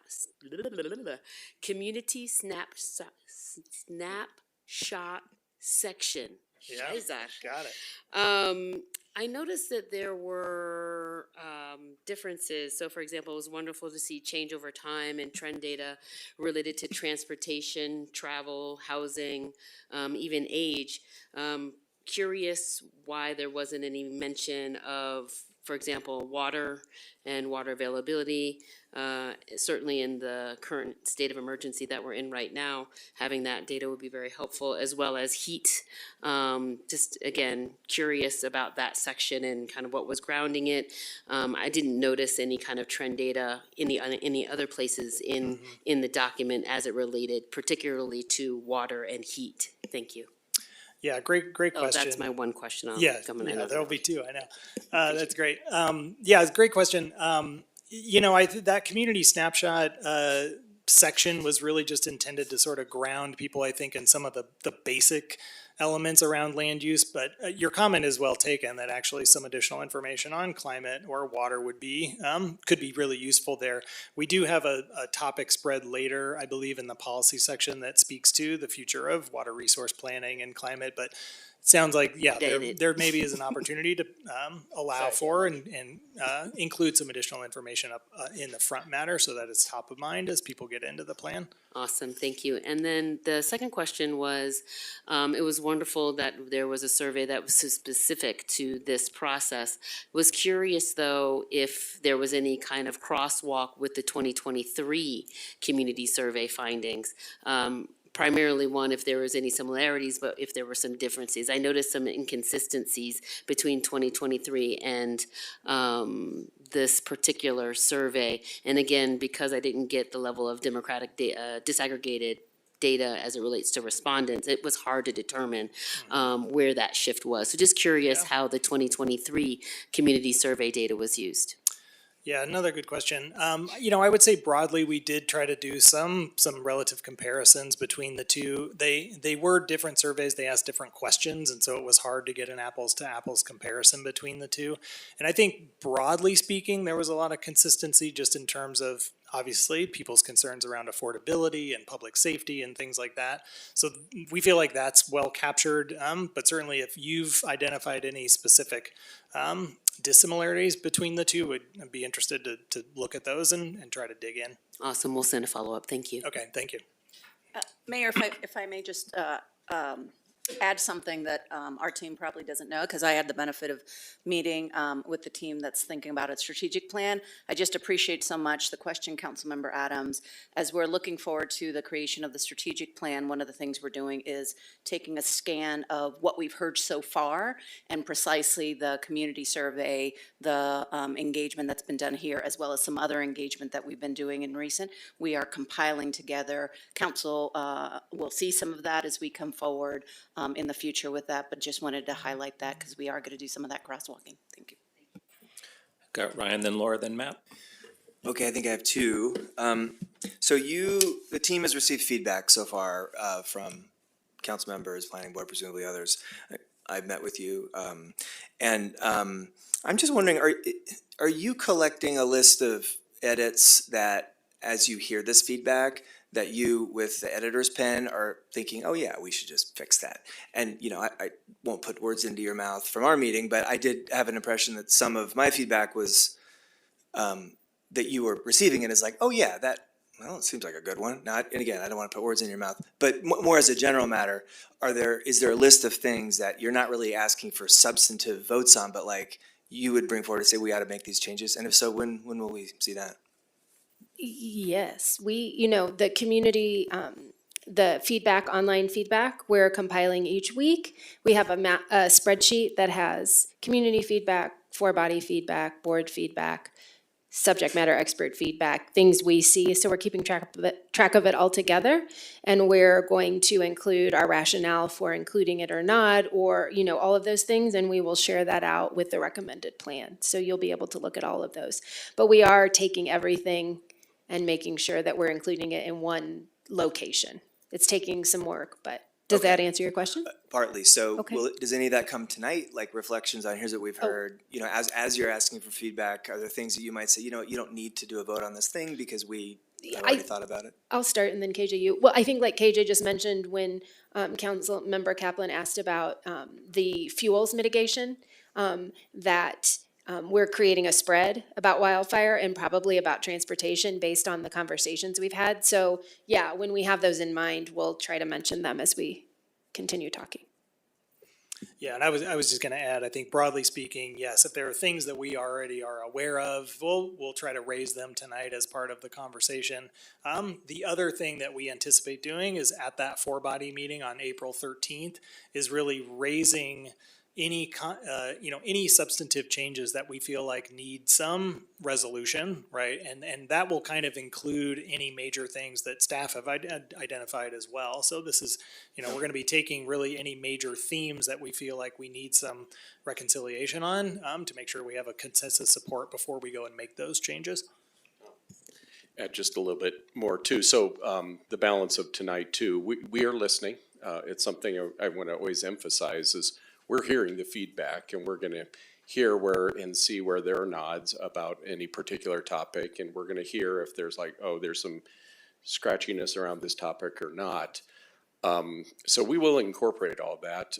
Much like other decision making, one or two comments have to be taken in context. So at the end of the day, those may, whether it's from a council member or from a commissioner or from the community, so we will have to balance that reality, just like with any decision making and compromise. But that certainly is the intent of tonight and the process between now and April 13th. Thanks. Okay, and then my second question and final one is on transportation. So one thing that stays the same from the currently enacted enacted policy and the draft we've seen is a declaration that land use and transportation are closely connected. So that stays the same.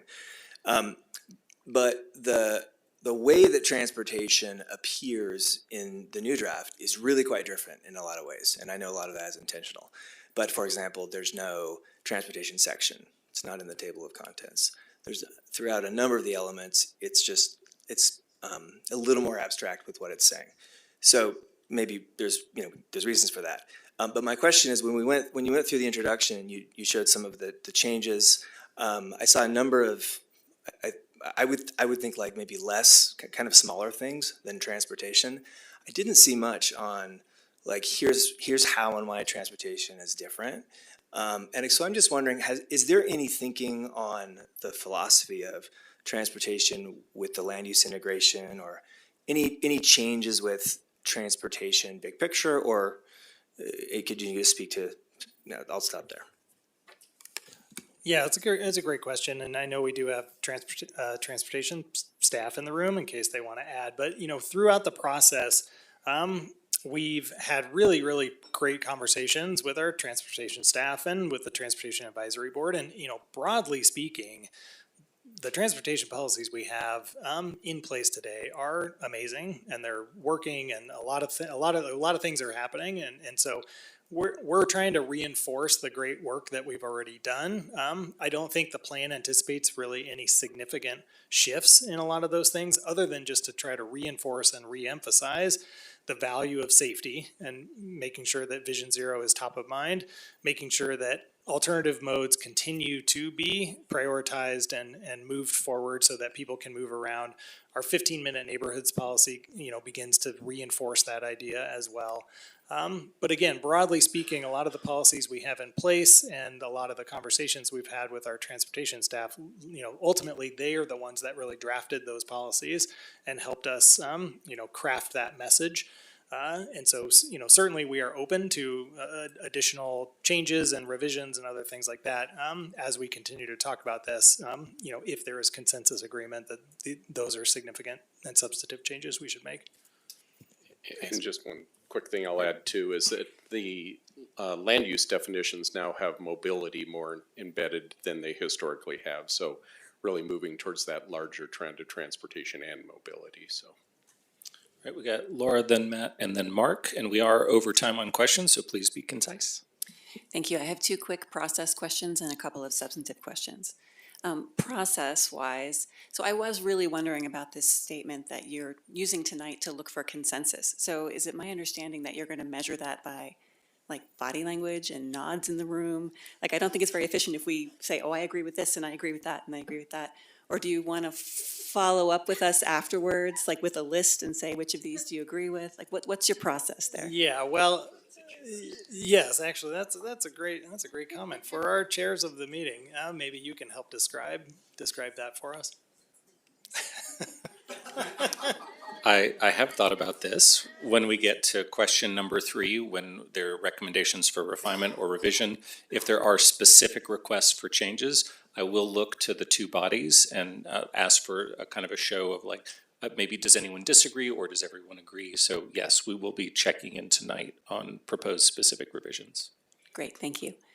My other process question is about how do we give you specific written input?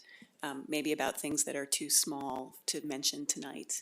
Sure, yeah, you can send that information to us directly. You can also use the online format to fill those out. As Sarah mentioned, any sort of one-off or individual sets of comments that we're receiving, we're actually putting into our feedback forms anyways, and doing it, putting them all into the spreadsheet that then we can look at later and have that transparency as we go through and sort of evaluate each of those. But yes, you are more than welcome to just send us your thoughts and information at any time up until April 13th at the very latest, preferably April 6th, which is when the community comment period closes. But we are really looking for all comments to be received by that April 13th date, because then we'll have about a month to turn around our final recommended plan. Okay, thank you, that's helpful. The substantive questions. So just to clarify, we will then have access to all of the feedback that has been given thus far? Yes, alongside the recommended plan, there will be a list of all the feedback we've received on the draft plan, including yours. Yes, wonderful. And then a sort of line by line assessment of whether it was included or not. Thank you. Great, thank you. And substantive questions. First, the imagination areas. I saw in the language it says that the city will explore locations where out-of-the-box thinking, imaginative architecture, cutting-edge technologies, and creative rule bending that provide special benefit to the community are allowed and encouraged. Can you speak more about that? Because I don't think I've seen creative rule bending in a policy document before. Yeah, I might defer to you on this one. We bend but don't break is what I always say. I owe Teresa a lunch. too, I'm sure. Yeah, right. So clearly, we did not say creative rule breaking. We were very specific in, making sure that we didn't do that. But this was really in response to feedback we've received about, people's concerns that Boulder is losing its edge, losing its funk, losing, the great things that make this community unique. And so part of what we're trying to do is at least open the door to situations where, yeah, there might be an out of the box thing that we need to think about and consider. And so, there are no details, there are no operational, ways in which we will actually enforce or apply this policy at this time. But again, it's intended to be the free spirit of Boulder and really think about how we might do things differently in certain locations. Okay, I might have a comment about that later, but thank you for clarifying. Second question is around the industrial areas. So you've got your innovation and production hubs, which very clearly include residential and encourage that. And then later in the plan, it talks about the special purpose industrial areas and preserving those. And residential is not included in the discussion of the uses for that area. However, policy 83 says in areas identified for industrial land use, residential uses will be limited and should not displace established businesses, et cetera. So I'm unclear on whether the industrial special use areas actually are meant to preserve industrial. Will residential be included? Can you help clarify? Yeah, great question. So the proposed land use map is intended to try to be more clear and distinguish more directly areas where we feel like housing and industrial or manufacturing types of uses can be combined in those hub spaces, and those areas that really should maintain their industrial and commercial activity character and continue to do that into the future. There are some locations that are in that proposed industrial land use that currently under our zoning code would potentially allow for housing because of the they may meet contiguity requirements. So we are in a situation where the plan is going to really have some policy drivers that are intended to make those areas more protected for those industrial uses going forward. There is going to be a little bit of a conflict with the zoning code for an interim period, and we're going to have to consider whether or not a change to that is intended and would be beneficial. The reason why that exists, though, is that because we feel like through the Innovation Production Hub, through the other hub categories and the other expansions of uses in the neighborhood categories, that housing need that was identified for certain industrial lands before through that code change, we feel like we're capturing that need elsewhere. And so that's why we're thinking about and trying to be very, very clear about those areas that are commercial and industrial today. We need to preserve those going forward. Okay, thank you. And then just one more quick question, if I may. In the previous plan, there were policies around the built environment that talked about things like human scale and breaking down massing. Those are gone from the policy section in this draft, as far as I could tell, but there is still some language about design, and I'm sorry, I can't, design of the built environment on page 110 that includes some things that are policies and some things that are not in the policy section. Was there a reason why that kind of language was removed from the policy section?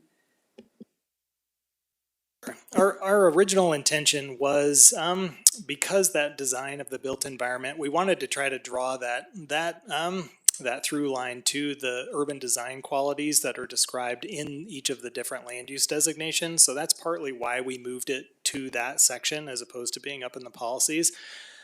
I think there's probably an argument to be made that this may be better as one of those topic spreads in the policy section as opposed to in the land use section, just because it does get lost a little bit. And so that is actually one of the things that staff had already identified as kind of wrestling with.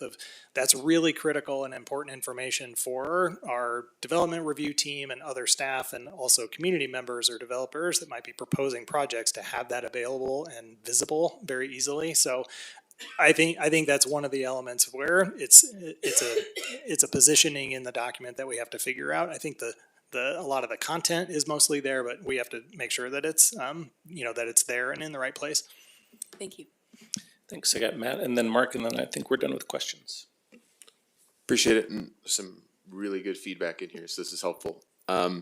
I want to, out of the discipline of not doing a colloquy, so I'm going to follow up way after the fact to something Councilmember Weiner said and her line of inquiry. Kind of centers around the inevitable tension of making such a bold leap with this change in land uses and then widening the gap in terms of how our zoning and land use code are then aligned with the new land use. And we've never changed every land use before, if I recall. So that kind of necessitates us to really think about the implementation aspect. And so something that Tara went into, and I want to maybe follow up on it from a question is, when we do neighborhood one, we clearly are saying that, I know you answered a little bit, that we're interested in maybe some commercial uses in some form or another. Current RL1 strictly prohibits any of that. So there's a reconciliation and an inherent conflict that gets created. And so I guess really the question is, how do we and what is the time frame and pathway for which we really more or less urgently reconcile those tensions and those conflicts? And I think maybe that's a little bit about what Tara was asking, and so hopefully I'm refining that question a little bit. But that's really the core of what I'm trying to understand is I don't see that in the implementation of how are we aligning the regulatory consistency that this land use code then creates. And so that's really what I want to get to is why doesn't the implementation state that inconsistency and the pathway to achieve an aligned zoning and land use code to be commensurate with the land use? Yeah, I appreciate the question, Councilmember Benjamin. I think really kind of the question has a premise behind it, and I think that premise is based on really the evolution of the comprehensive plan that exists today and kind of decades of recognition that the change to zoning, should it ever happen, meant a change to the land use guidance map. And there was this very close synergy between the two, and they almost became synonymous with each other. And that's not a criticism, that's just an observation of its evolution over time.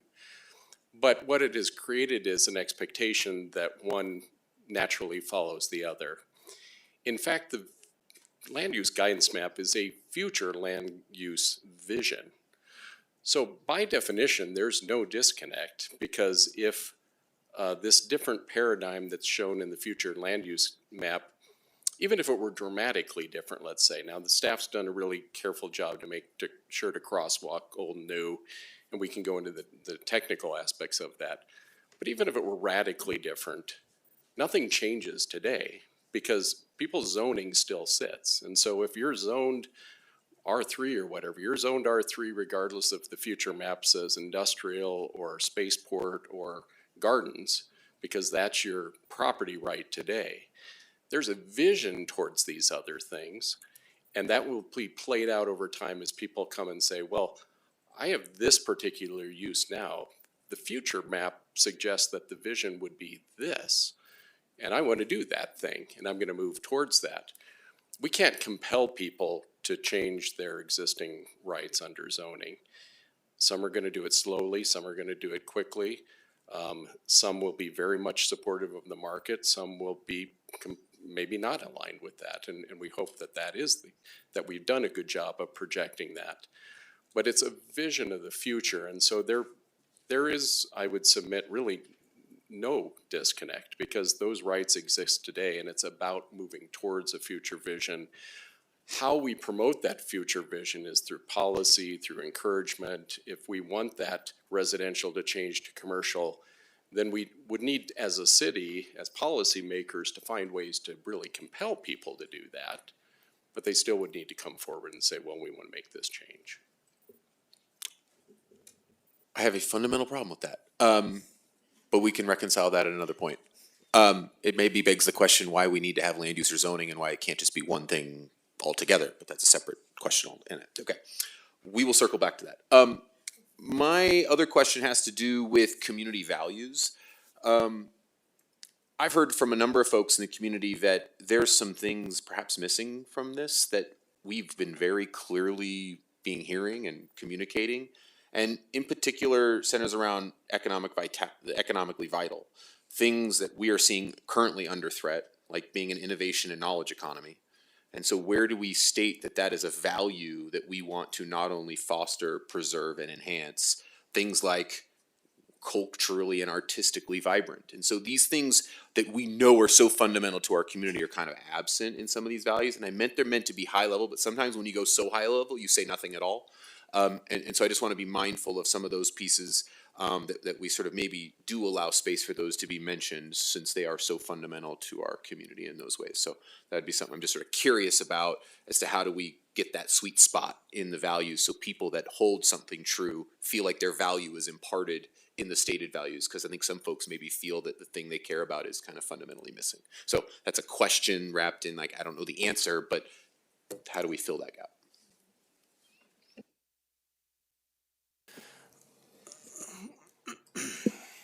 I'm still percolating on the question there, and just in terms of, I think the criticism is fair if people feel like some of those things may not be represented. I think that if you take a really close look at the plan, you'll actually be surprised at how often those things show up. We may not make a specific reference to our to life sciences laboratories, or certain kinds of industries, but we speak very, very highly and broadly about the importance of maintaining our innovation economy and introducing new ideas around the visitor economy and the night economy and things like that. So to speak to the economic piece, and the arts and culture piece is really, really emphasized, certainly over the current plan. The current plan is fairly silent to some degree on a lot of arts and cultural aspects. It shows up really in many, many locations throughout. It's got its own spread, topic spread within the policy section. There's a number of policies. I just did a very quick word search, and arts shows up 30 times, economy shows up 30 times. So, I think these things are in there.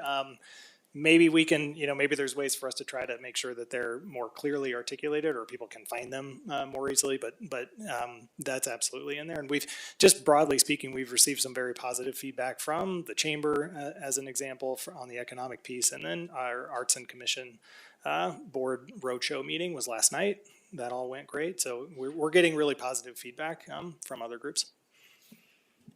Thanks. We'll wrap up with questions with Mark. Okay, in deference to our mayor, I'm going to restrict myself to one quick comment and one question. The comment is, I just want to congratulate you on the drafting of the community snapshot and local trends. I thought it was just outstanding and extremely useful. So thank you for that. My question is, I know we don't want to delve into the operational, but there are a couple of what I consider elephants in the room that might be referenced. Maybe we don't want to, but they are enormous issues for this community. One is our troubled relationship with Excel and the manner in which we are obtaining our power. And I would think we might have some aspirations along those lines. The second, of course, is the project we call CU South and its impact on the community. And the third is something of recent vintage, which is the threats being posed to the NCAR facility and the use of that land. And I don't know if any of that is sufficiently policy-oriented, but it seems to me that to have a plan that doesn't address any of those is somehow lacking. Yeah, great question. So related, there's a couple of things that may at least begin to touch on some of those topics, maybe not to the level of detail, but there is a policy that speaks to, in particular, energy resilience during emergencies. So that tries to attempt to talk about and set a foundation for how this community can respond to power outages and other things that can occur during emergencies. There's also a lot of conversations or policies around just broadly speaking, energy and resource, management. How are we going to address that going forward? Overall electrification, that's a bit, it's a bit of a chicken and egg in terms of, like, the city wants to move towards electrification, but that means we need to have a resilient and an energy system that we can rely on. CU South, is not addressed specifically. It is annexed in. It is implemented. The land use does apply to those areas, and so over time we'll continue to, of course, work closely with the university to manage that as it moves forward. And then the last item on NCAR, the land use map itself specifies or identifies the building and the parking lot itself as facilities in the future land use designation. And then the area surrounding it has an existing management agreement with OSMP. And so that has been identified as open space going forward. So that at least sets, from the degree that we can, knowing that that's federally owned and operated, it sets a vision from the community's perspective that we expect that to remain a facility surrounded by open space. I just don't know that the plan clearly expresses that aspiration for NCAR.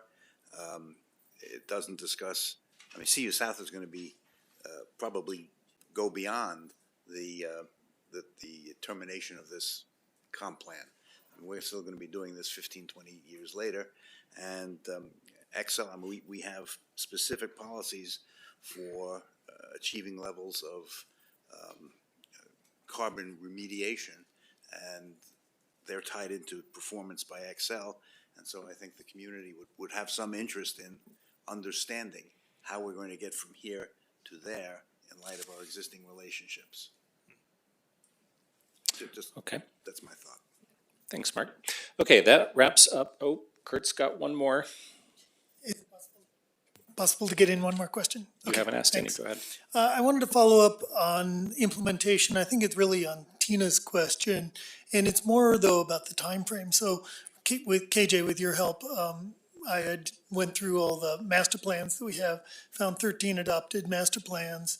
The average age of those is 8.5 years. The arts plan is just being adopted. I think hasn't quite been adopted, but is about to be.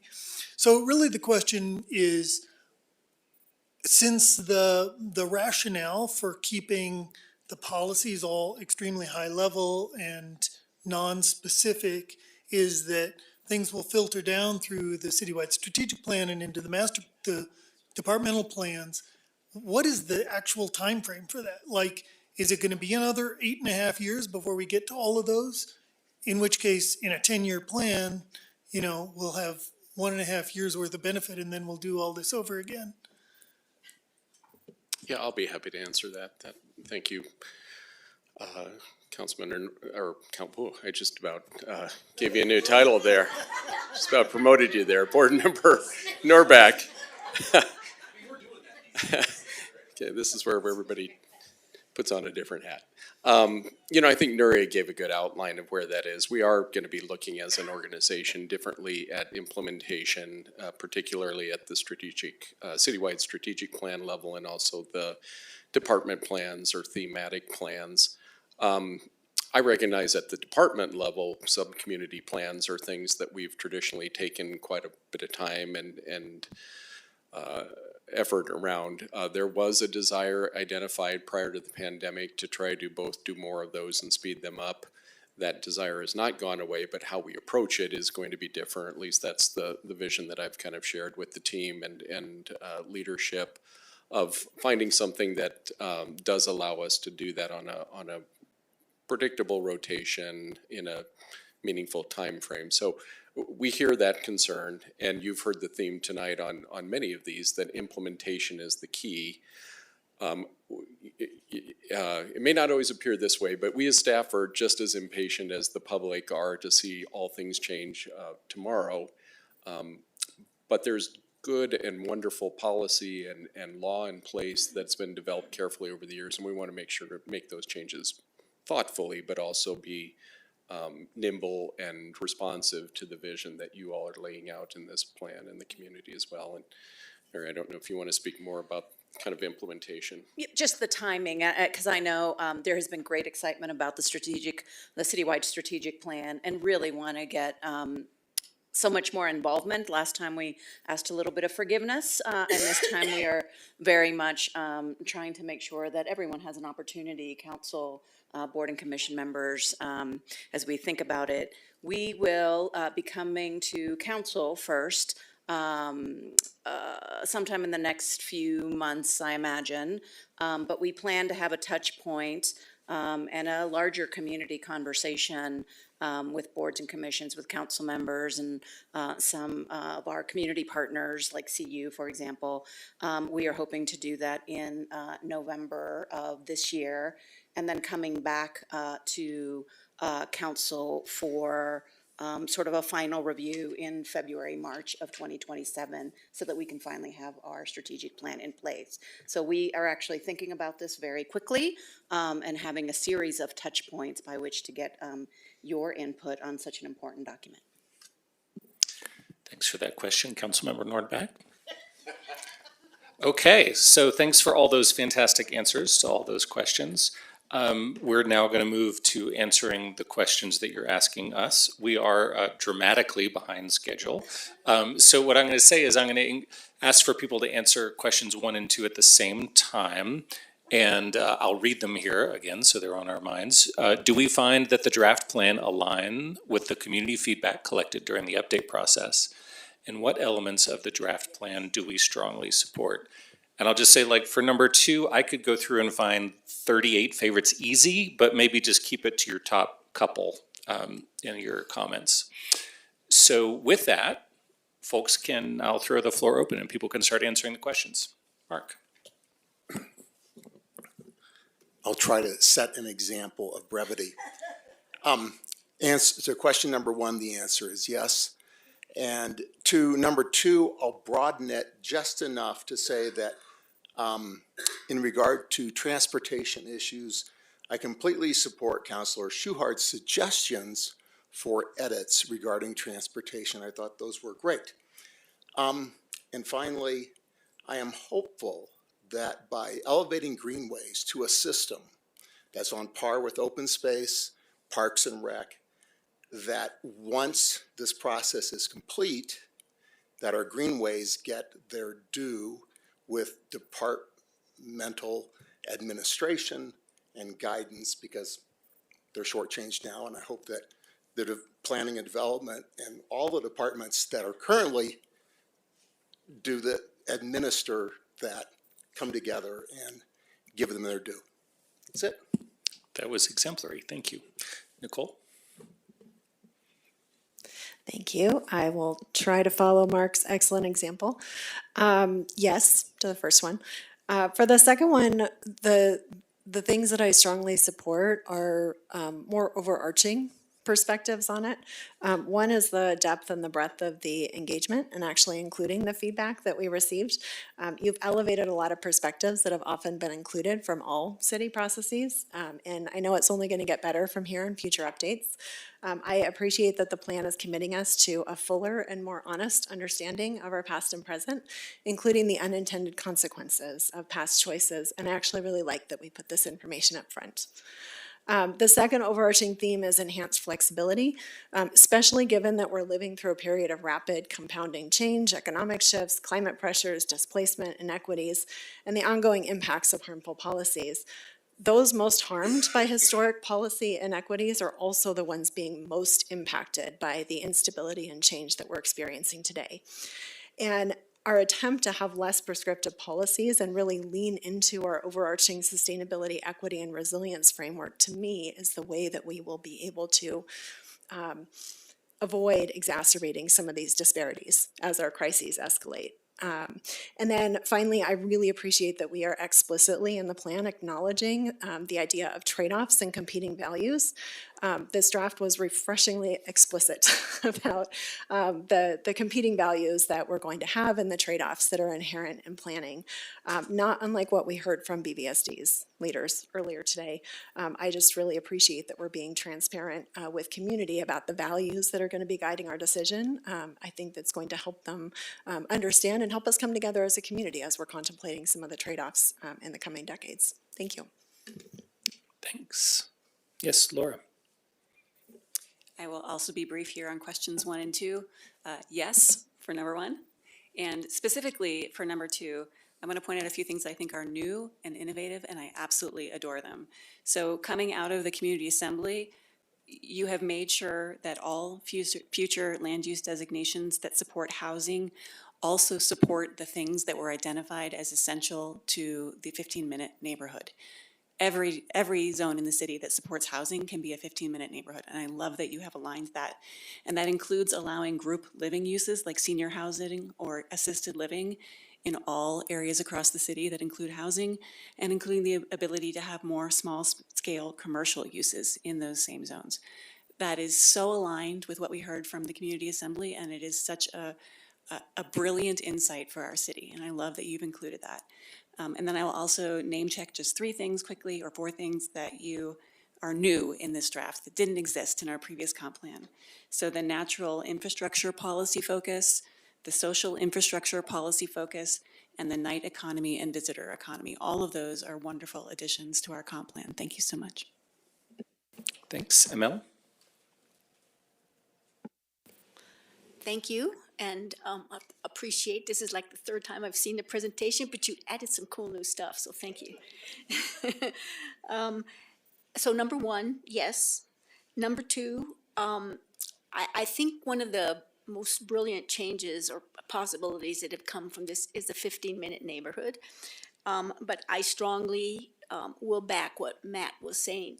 These will not be possible unless there's zoning change. Because the biggest land use, all that, yellow, does not allow plexes and does not allow small commercial or work from home types of things. And yet I think it's part of what's driving the capacity numbers of, we now have more capacity to build housing and to create the desired end result. But we have to expedite the zoning to support that. So I encourage that to go into your thinking about how will we implement the 15-minute neighborhoods, given the power that they have on so many scales to make significant change in our city. Thanks, Matt. Then Mason? So to, question 1, absolutely. And as I said to KJ, this has happened at lightning speed in our sub-process committee. So credit to the speed. This has never been done this fast and I think this well. So just bravo, fantastic. So love that. The thing that I'm probably most strongly supportive is how the diversity of housing types is really dramatically unlocked in our community. And I say that fully aware of what we just heard from BVSD, and that our biggest challenge, maybe external with some things, demographics, all of that, is we need families in our community, and unlocking a diverse set of housing types is the best thing the city can do to do that. So that's the thing I support the most. And then I'll just double back that the only way that that happens is if we execute this vision with the greatest of urgency, knowing that we're working against the tide of demographics and families. And so those changes have to happen as fast as possible in order for us to stem the tide. Thanks. Mason? Yeah, I'll just second that. What a great job you guys have done. This is a huge, huge task. So many balls to balance, and I'm mixing metaphors at this point, but you get what I'm trying to say. As far as the number 1, yes, I'll have some comments when we get to number 3 about where I think we have slightly missed. But all in all, I think you all have done an amazing job. And number 2, if I were to pick a couple, I would really like to focus on the neighborhood designation changes. I really appreciate the simplification, the commingling of commercial and residential, the ability to do that. I think is huge across the city. I mean, the possibilities that unlocks for even just making our community spaces more vibrant if we were to have some of that mixing, I think is just amazing. It also allows for a really natural and incremental evolution of the housing types that we have, and for us not to be too prescriptive about where those changes happen. I really think it could make those changes organic and more useful and sustainable for the community. So I really appreciate those changes. And my last thing that I really love about this, and that's policy 27 and 29, the integration of land use and transportation. Of course, with the the changes that Ryan have suggested and others have already talked about. But I really do think that this creates a mandate to co-locate density, the investments in density and transportation, which I really appreciate. Thanks. I got Tara, then Claudia. One, yes, and two, I just want to say that my favorite is that it so simplifies the future land use classes and designations are so much simpler and smarter. I think they're fantastic.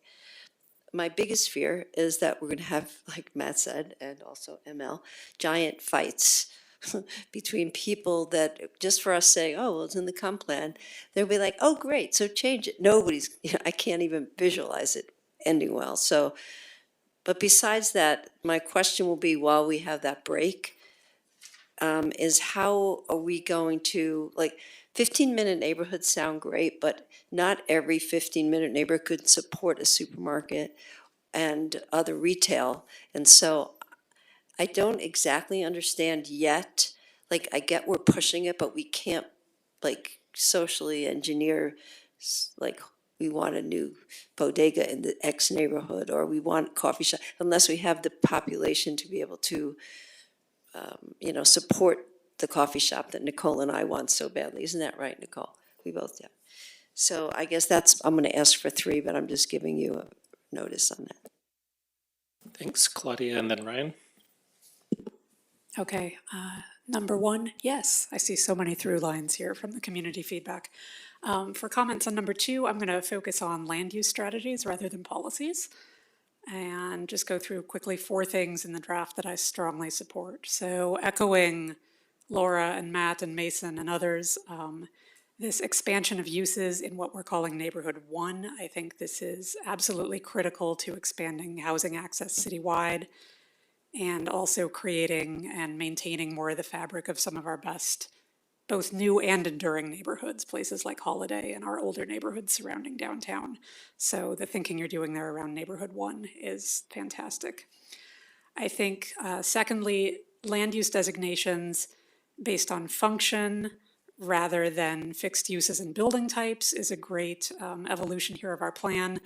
I think you've done a great job of describing expectations in these new land use zone, not going to call them zones, land use designations for both structures and mobility, right, in both pictures and words. I think that's a great part of the plan, and it really brings it alive. And I think we could probably argue as a group about how we actually go about mapping those spaces. But the approach is really clear and intuitive and captures experience, which I think is helpful to non-professionals. Number 3, we haven't talked about this yet, this idea that there can be fuzzy boundaries on the land use map, right? Transition areas, I think you called them. I think this is something we kind of batted around at planning board early on in the process. And I thought it might have been a pie in the sky ask at that time because it's a hard thing to do, right? Like, how do you get concrete about something that's inherently fuzzy? And you did it. So I really like that. I think in addition to providing flexibility, going into the future, it captures this idea that streets, which we're usually treating as boundaries on things, like can and should be active parts of neighborhoods, right? Like they're centers of activity and not just boundaries. And then a last 4th thing, just briefly, because I think it's likely to be overlooked and it's a little smaller here and subtle, this thing that you've done to kind of absorb public facilities into the neighborhood designations, right? And so I think even in the context of like the conversation you had earlier tonight about BVSD and schools, what's happening there, we're dealing with things in the city like replacing and reconfiguring public buildings, institutions, fire stations, recreation centers, right? And so if you treat all those things as being appropriate in neighborhoods, it provides a lot more flexibility for how and where we provide those services in the future, and really recognizes that even at lower densities, community spaces are actually what brings neighborhoods alive. So love that. Thanks, Ryan. Okay, number 1, yes. Number 2, I'll name a few. The overall setup and introduction, similar to what Nicole said, I think it's really good, and I think it's great the way that it discusses our community's troubled early history, which is still with us, and we don't discuss enough in our planning. And I want to acknowledge Councilmember Adams for being a champion throughout this and other processes, and I see her handprints on this, and I think it's really great. Secondly, the vision and values that come from the strategic plan and the nexus of those things. I think this is a really good evolution that will have a vision values here, give more space for some of the detailed decision making with a little more flexibility because it can come more often. It's a little scary. This is a new thing we're doing, but I think it seems like the right thing to do for a governance perspective. Third, just the sort of overall commitment and innovation around the land use to create more housing options that are more affordable, efficient, and relevant for more kinds of people as we age, doing that with land use that mixes with 15-minute neighborhoods, and then the mobility types distinguished around that. That whole kind of nexus, I think, is really great. And a year or two ago, it was hard to imagine how this is all going to come together. And yeah, I think you get an A for for that. The night economy, I think it's a clever innovation. It makes a lot of sense with a heating climate, the need to be more creative financially and so on. So I like to see that in there. And then the final thing, I do agree that it's overall it being more high level makes sense. It helps to reduce conflicts and friction that are unintended, and creates more flexibility both from a planning perspective but also for people as we go. Leave it at that. Thanks. Thank you. All right, I'll go ahead and call on myself and say yes. I think you've aligned with community feedback very well. And in particular, I want to call out the way that the community assembly was used and that feedback was incorporated so directly into the plan itself. So they did phenomenal work and it's reflected in the plan very explicitly. So thank you for carrying that through. And then in terms of what I strongly support, there's so much. I'll try to keep it brief. Number one, that our very first policy is equity, racial justice, and social resilience, which was not present to nearly the same extent in the previous version of the comprehensive plan. And I'm very glad to see our values reflected in that policy, number one. And then I'll call out, like some of my colleagues have, about the allowance for additional housing types that previously almost the only things that were allowed were the single-family detached and the multi-units. And I really love seeing how the new potential still allows for those things, but primarily additionally allows for the single unit attached and the other types of housing. So really excited to see that. So there are so many other things. It really does turn our comprehensive plan into a model, modern planning document, and greatly appreciate your extraordinary work on that. That's what I got. Any other comments? Taisha. Thank you. So for question one, I think at the aggregate that it does align to the community feedback that was obtained. However, there is one area that is glaring in the misalignment, and that is with our tribes and indigenous, tribes specifically. So although I do appreciate and I agree with the incredible history of the area pre-Euro-American being added there, I would be remiss if I didn't bring up that it's more than just a, quote, deepening of understanding or acknowledgement, but rather these are broken treaties. And if you actually look at the treaty signatures, they're all the same handwriting. And so these are not valid treaties, and even the treaties that were created were broken. And so we actually owe a debt, and I go back to the racial healing, and I'm not seeing atonement, and I'm not seeing repair. There was no mention of land back at all in any section. And so therefore, I would be remiss if I just said at the, in total, that it was aligning with the community feedback that I have been hearing in my 14 years of living here, or 12 or however long. So I just wanted to lift that up as an acute opportunity that is glaringly missing from this community And also just in general, I notice even how we're using the term community, it's very human-centered. I think that water is our community. I think that soil is our community, air is our community, wildlife is our community, and I don't feel like they're as sufficiently represented as humans in this plan. And then as far as what I love is, and this is where I think the plan does address some of that, I feel like it's moving in that direction with the natural landscapes and the natural infrastructure. I think that moves us into that area. And I absolutely love, obviously, the food systems components in there as well. And then the implementation section where you're crosswalking with the other plans. We get tons of questions around that and also find it quite challenging when it's time to make decisions. So those are some of the things that I especially love in addition to the night economy aspect. Thank you. Thanks, Taisha. All right, not seeing any other hands raised, that's going to bring us to the end of answering these questions. So that gives us the chance to have an 8-minute break to catch up a little bit. We'll come back here at 8 p.m. Thank you.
borrow that for planning board. It's all yours, Mark. Go for it. No, the gavel lives up in the cabinet, I believe, so. They've hidden it from me for my entire year as chair. We're gonna bring it out now that you're finished. All right, everybody. I hope everyone enjoyed a little bit of a break. So we are now going to move to the final phase of the meeting tonight, which is where we answer question number 3.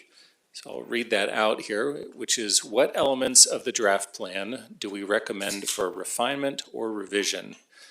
So if we want to see any particular changes, now is our chance to highlight those. I know we've certainly already gotten some great feedback over Hotline, which you all have already registered and noted, right, and is already in the pipeline for consideration. So no need to repeat previous suggestions. But if there are other ones that you think are important to be made to the plan, now is the time to surface them, and then we can do a check-in about whether there's general support for any proposed revisions. So Mayor, with that, Can I yes. just reiterate one Go ahead, thing? Brad. We mentioned at the beginning too. I know you all appreciate that this is not a wordsmithing exercise either, but we do want that. And so the input, as KJ mentioned in response, whether you send in this email or whether you send that via the portal, I mean, we will gladly capture those. And even larger kind of nuances and nuances in language and things like that. We're really hoping to hear on the core concept of the policies. Thanks for that clarification. Yes, if you find a typo, no need to surface that now. You can send in an email to note the typo. With that in mind, who would like to put something out there? I see Kurt over here.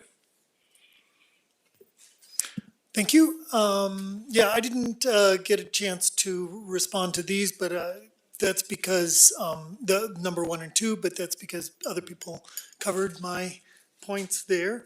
In terms of recommendations for refinement or revision, first of all, one of the core concepts that we talked about at the very beginning, sort of cohering everything behind the comp plan update, was this idea of connections. And I'm not seeing that as clearly in the plan as I had hoped, because that to me is such a key thing, and such an important thing for the community. So I would love to see how we can bring that forward a little more. Certainly we've heard a lot about the question of implementation, and I think that's going to keep coming back around. How do we make sure that implementation happens as expeditiously, as quickly, and as effectively as possible? So that's going to be really key. The next one is the actual land use map. You talked, I think it was when Sarah was talking, you were talking about putting neighborhood 2 along the high frequency transit corridors, but I'm not seeing that. For instance, most of Broadway, an awful lot of Broadway remains basically the way it is in the current land use map with just the new designations. So I think that there could be a lot more neighborhood 2, for instance, along Broadway where the skip is going, and potentially around some of our like our parks and so on, some of the other real community focus areas. So and certainly more around the university. You know, the University Heights or whatever that area is to the east. That was a requested change, so I appreciate seeing that change.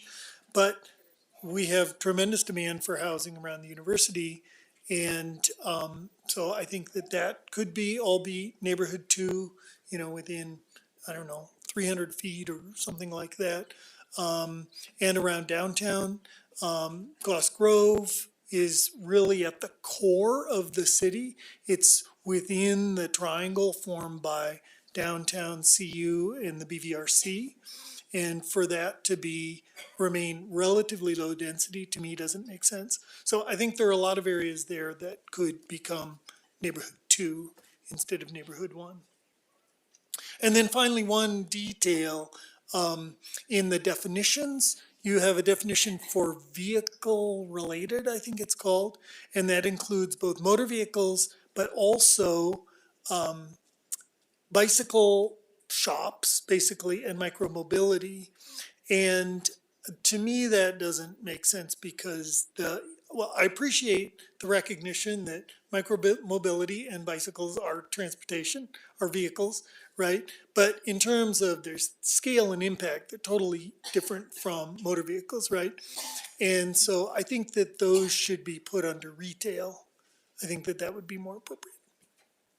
Thank you. So there were a few things in there. Steph, do you want to respond to any of that on the fly? I don't, yeah, I think we've captured all of it. I don't know if we have any reactions or comments. All great feedback. Yeah, thank you. Okay, if it's noted, then got it. Nicole and then Tina. I just had one thing, which is around my question earlier around why some policies seem a little bit more detailed and others a little more general. It would be that we're consistently centering values rather than prescriptions throughout the policies. This would mean reframing any policies that are drifting into operational details or specific tools to desired outcomes and values. I think some of the community requests that we've seen for more specificity in some areas may be due to the fact that some policies are broad and values-based while others are quite detailed. So I think if we are calibrating them all at the same level of specificity, that would avoid confusion about what the intention of this document is and how we use it. Where we need to or want to keep specific details, I would recommend that we briefly clarify why. Why are we going away from that or seeming to go away from that in that particular policy? I think that would help create more consistency in the level of guidance across the policies, hopefully minimizing confusion or differences in understanding, which would hopefully in turn increase transparency and strengthen the understanding of how this document connects into our other guiding documents and processes and frameworks. Staff, is that clear? Okay, great. Tina? Yeah, I just have a couple of things. One aspect that I was looking for that could maybe be highlighted better is emergency communication, and specifically to people who are impacted by a disaster, and just thinking about our cellular networks and different modes of receiving information to individuals. And I know that there's references to disaster management and coordination and county-city coordination, but I feel like that didn't quite pop enough, and that is certainly a concern in the community, is how do we get information and what are the different modes? The other question I had was in the park description, I don't know if this is the only one, but it talked about how the parks are there for community members to enjoy and to aggregate. There was something off for me about using the word member. It's as if you had to live in the community to be a part of that space, and just making sure that an exclusive term like that, it felt a little too clubby. I know that is wordsmithing, but it also was struck out to me. And then the other piece is whether we should clarify in the document where council votes as part of the implementation and where council does not vote, whether staff creates the plan. And similarly, in the water overview on the page that talks about our water supplies, one of the pieces of information that you gave us during our water overview was about the service levels and what we're striving for. It might be nice to include our SLAs in that area and also talk about what the process is for changing those SLAs. You know, I don't know what it is, but I don't know if it's through council or if it's through the, you know, what kind of processes. Again, water use is top of mind. Do you want to just explain an SLA, Tina? Sure, a service level agreement. So that's about, and I think in this case, we were talking about we would have droughts a certain percent of the time. We would have restrictions. And if we were to change that agreement with our community, what is the process? Do we vote? I think that's something of high interest, like right now, but in general. And then the last piece is kind of where what Nicole was talking about with policy versus implementation. Just a remark on the experiential night and visitor economy. I'm not sure those are policies or tactics that fall under economic vitality. I do appreciate that they're new, but I would wonder a little bit if that's a 10-year policy or parts of an overall economic approach that has different ways of creating those economic outcomes that we're looking for, even though some of those have other outcomes underneath them, which might be tied to other policies. It's just they stuck out a little bit on that page, but not a big deal. Staff, was that clear? Okay, looks like you got that. I've got ML and then Matt.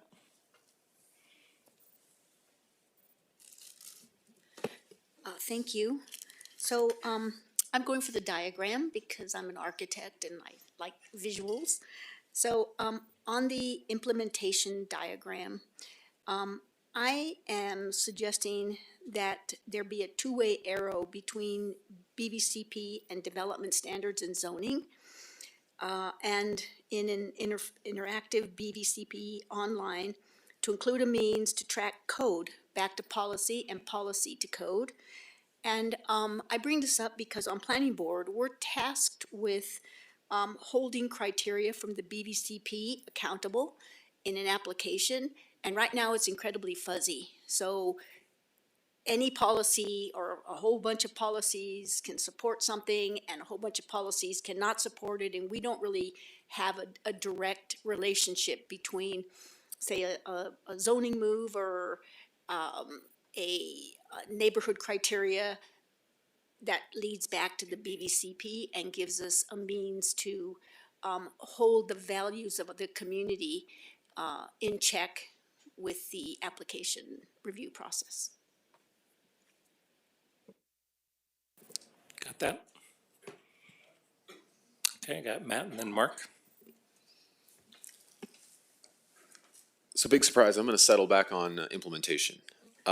It's kind of a centerpiece in my outline. I'm sort of drilling in on it now. Because a plan without implementation is simply a promise, and our community deserves a plan with a roadmap to how to deliver that promise. And so in order for that to happen, we have to sort of reflect back a little bit to know how to think about doing things differently. The current BVC plan has aspirational language that Title IX never caught up to. Our staff have become experts at navigating this minefield, and we should commend them for the manner in which they navigate this in the time that they do. But in many ways, that's not the reason they're here to do the work, is navigate the minefield that we have and past councils have created for them. It's to liberate them to do the creative work from a free and consistent land use and zoning regulations. And so in order for us to deliver a different outcome, we have to think different at this stage.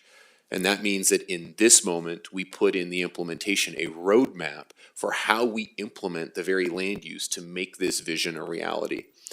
And I think that that's so critical at this stage. We don't have to be prescriptive, but we can say something really basic about the desire and recognition of the conflicts, the tension, and the need to urgently reconcile that so people have the clarity to meet their own personal vision, whether it be in their home or their large-scale development to build 500 units of middle-income housing, whatever it may be. So I think we have to recognize the tension that's created and set a roadmap to implement that.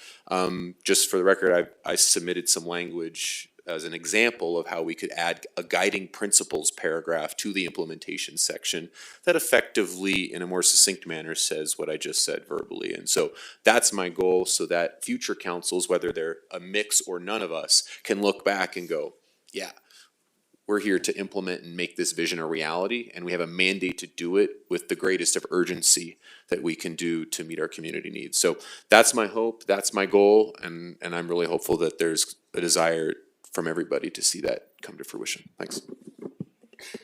Does that make sense? Yeah, I think so. And we got the language. Great. So you've got proposed model language to consider for? Great.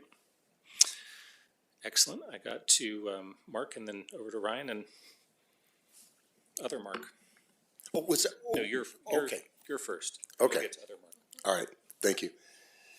I have one very specific issue, and that is I find policy 24, addressing neighborhood character, is in direct conflict with two other critical policies.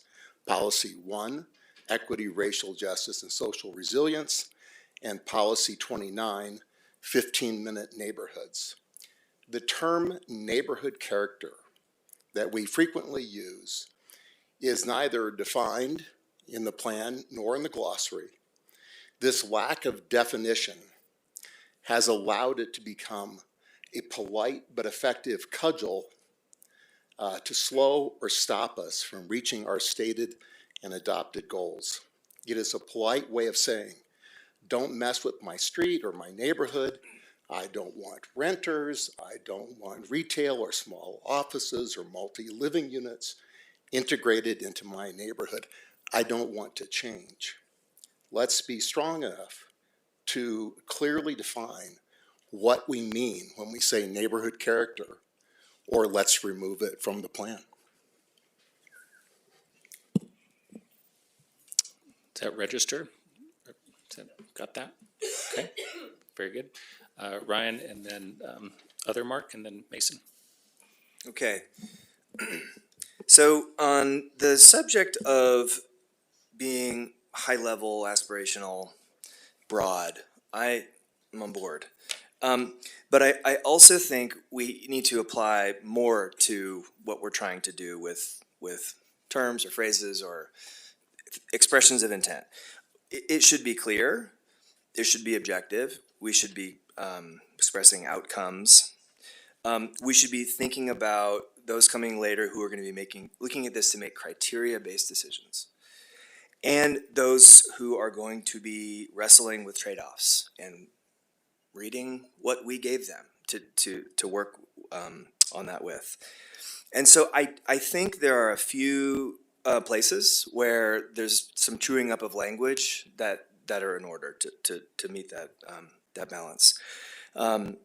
A few of them are in the transportation section, and I won't restate, I did send a hotline and I won't restate that, but I did want to call out just a few examples here that I would propose that we look at. So one is on policy number 69. There's reference, it starts with joyful. Joyful, in fact, joyful is like the first adjective as this set of transportation concepts comes out. I really like the movement towards making this subject matter being about human well-being, but I think we're at a little bit of a risk with jumping into that word, it not being rooted in what we're actually talking about, the objective function of transportation. I think somebody could look at that and say joyful. What does that mean? Whimsical? Does that mean whatever I want it to mean to make me feel joy? Does it mean that the city will provide efficient and effective access to provide everybody what they need to get where they have to go to in an affordable way? So I think there's a functional clarification about what we're trying to create with transportation that I would put ahead of the word whimsical. I've offered a suggestion in the hotline, but I wanted to zero in on that word. I think it's a useful word, joyful, but I don't think it goes first. I think we should describe functionally what we're trying to do in a way that, like I said, a criteria-based decision maker could look at it and make sense of. I think there's a few others. If you were to look at number 70, multimodal transportation strategy, down into it, it talks about our system focuses on improving walking, rolling, bicycling, and transit, and so on. I think we should be more outcome focused when we talk about what we're trying to do. We should be doing something like guaranteeing a safe and great experience for everybody to use those modes, or something along those lines. It's not just about improving. Improving could mean anything, I think. So that's one. I think then if you kind of go on, you see a focus on, at the end of that sentence, it talks about moving people. People is a good word to put there. Moving, I think, is a little bit of a kind of a vestige of an earlier era. I would think about access. It's not just about mobility, but it's about access. And then in the next sentence, it talks about providing, the city and county provide seamless connections. I think seamless, again, I guess that's part of it, but we haven't yet said we are seeking to provide a great transit experience, in terms of high frequency, ubiquitous, spanning morning to night. I think we should say those things. These are outcomes, they're high level principles, and they create clarity that would help somebody to understand what it is we're actually trying to say. Those are terms, some of those that were in the previous BCP, they're not here. So I would just chalk this up to, oh yeah, maybe we should just add some of that back in. And then in 71, Transportation Safety and Vision Zero, I think this one's pretty good, but this is one where there's just trade-offs. Like when we do work to make our streets safer, there are trade-offs. If there weren't trade-offs, nobody would be dying and nobody would be seriously injured each year. So there are trade-offs. We therefore should talk about that. We know that to really take death and serious injury to zero, we have to implement a safe systems approach. You could define that, but that's a term of art that we, that we use. We know that kinetic energy is the culprit, and kinetic energy is something we can work down. And we know that vehicle miles traveled is a statistical driver of danger. So these are concepts or principles that could help us to manage the trade-offs needed to achieve Vision Zero. I'd suggest that you put those in. That's mostly it. Oh, there was an email today that came from tab member Michael Ledesma, and he pointed out on the innovative one, that's number 72, you could kind of read anything into this. So innovative, transportation systems that are innovative and adapt. So does that mean like bring on the robotaxis? Does that mean we're going to have a human-centered approach and we're going to be very judicious about, what kinds of new technologies and corporate, plans we're going to wrestle with? So I don't actually think that one does much. I think it's kind of anybody can read anything into that. So I would suggest either make that one more principled, or maybe you don't need it. So those are the specific ones. And I just had one other thing, which is kind of bigger picture, land use, transportation, is the subject of parking. So, both the city and the state and the nation are undergoing this huge revolution in how we think about parking. And we just did like a big policy change and an experiment. And that will create a lot of great new opportunities, hopefully. It also raises questions. How's my car parking going to work? It also recognizes that parking is extremely powerful for bicycling and other modes. And I would think that somehow just putting this context into what we're doing, or putting what we're doing into the context of the document, that we're kind of going through this big parking experiment, and we should address it. We don't have all the answers, but we're going through this thing. Here's some things we believe about parking today. I think it would be good to try to lay that out. Thank you. So there was a lot there. Do you feel like you've been able to capture it? Able to? And we have the recording if you need to. Okay. Thanks, Ryan. All right, we've got Mark Wallach here. All right. Let me start with the reference to public safety. That sentence strikes me as a throwaway and requires a little more definition and substance to it.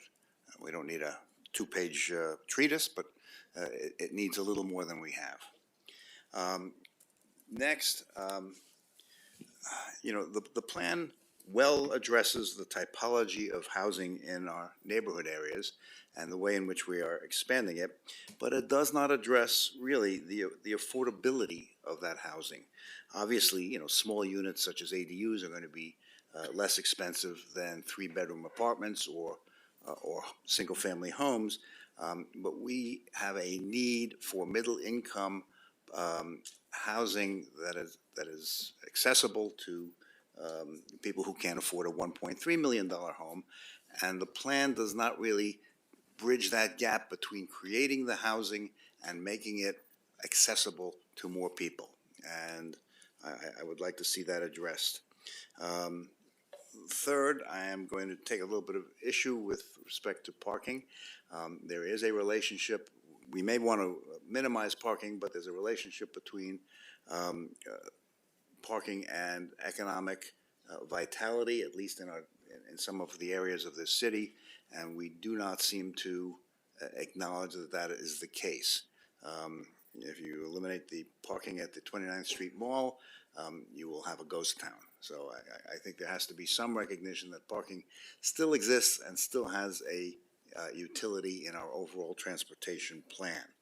And lastly, I'm going to, well, second to last, I think we ought to have a little bit of detail on some of the strategies we are using to become a more fire resilient community, such as undergrounding. I know that gets into more detail than you might want to have, but I think that would be useful. And lastly, I'm going to take a little bit of issue with respect to the comments that were made by Mr. McIntyre. Neighborhood character is a descriptive, and it's a description of a primarily residential neighborhood that will now contemplate moderate amounts of compatible commercial uses and a broader scope of housing typology. I do not think it requires a more specific definition. I do not think it needs to be eliminated, and I don't think it's going to be a roadblock to the changes contemplated by the draft plan. I think it's just fine as it is and does not need to be dispensed with. And that's what I got.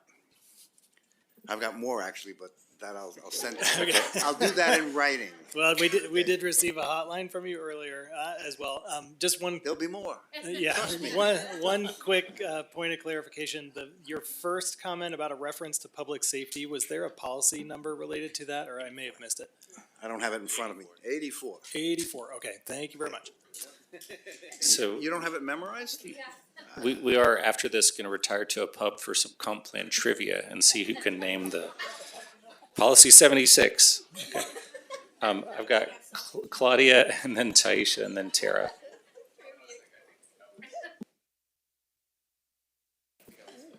Oh, were you? I'm sorry. I got a little lost before. Okay, Mason, then we'll go to Claudia. And then. What? Yeah, so, I'll just start by saying I sent an email earlier with the suggested language, so I won't go through all of that. I think that I noted 5 or 6 different policies. I did want to just hone in on 2 main ones and then talk about the map, just to keep things relatively brief. First, on policy 24 about the neighborhood character, Mark, planning board Mark, I thought you said that eloquently. I think that instead of the current language, which I do find to be vague, unhelpful, can be used as a bludgeon, as Mark put it, I think we should instead rewrite this policy to focus on the neighborhood and sub-area planning process as the mechanism for community input, rather than character as a freestanding amorphous criterion reviewers are expected to apply. So I think we really could tie this back to our processes on how we define the character of the neighborhood and how we work with the neighborhoods to define their character.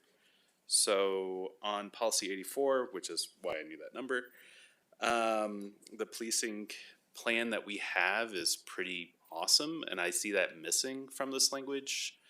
I think that as other Mark here greatly said,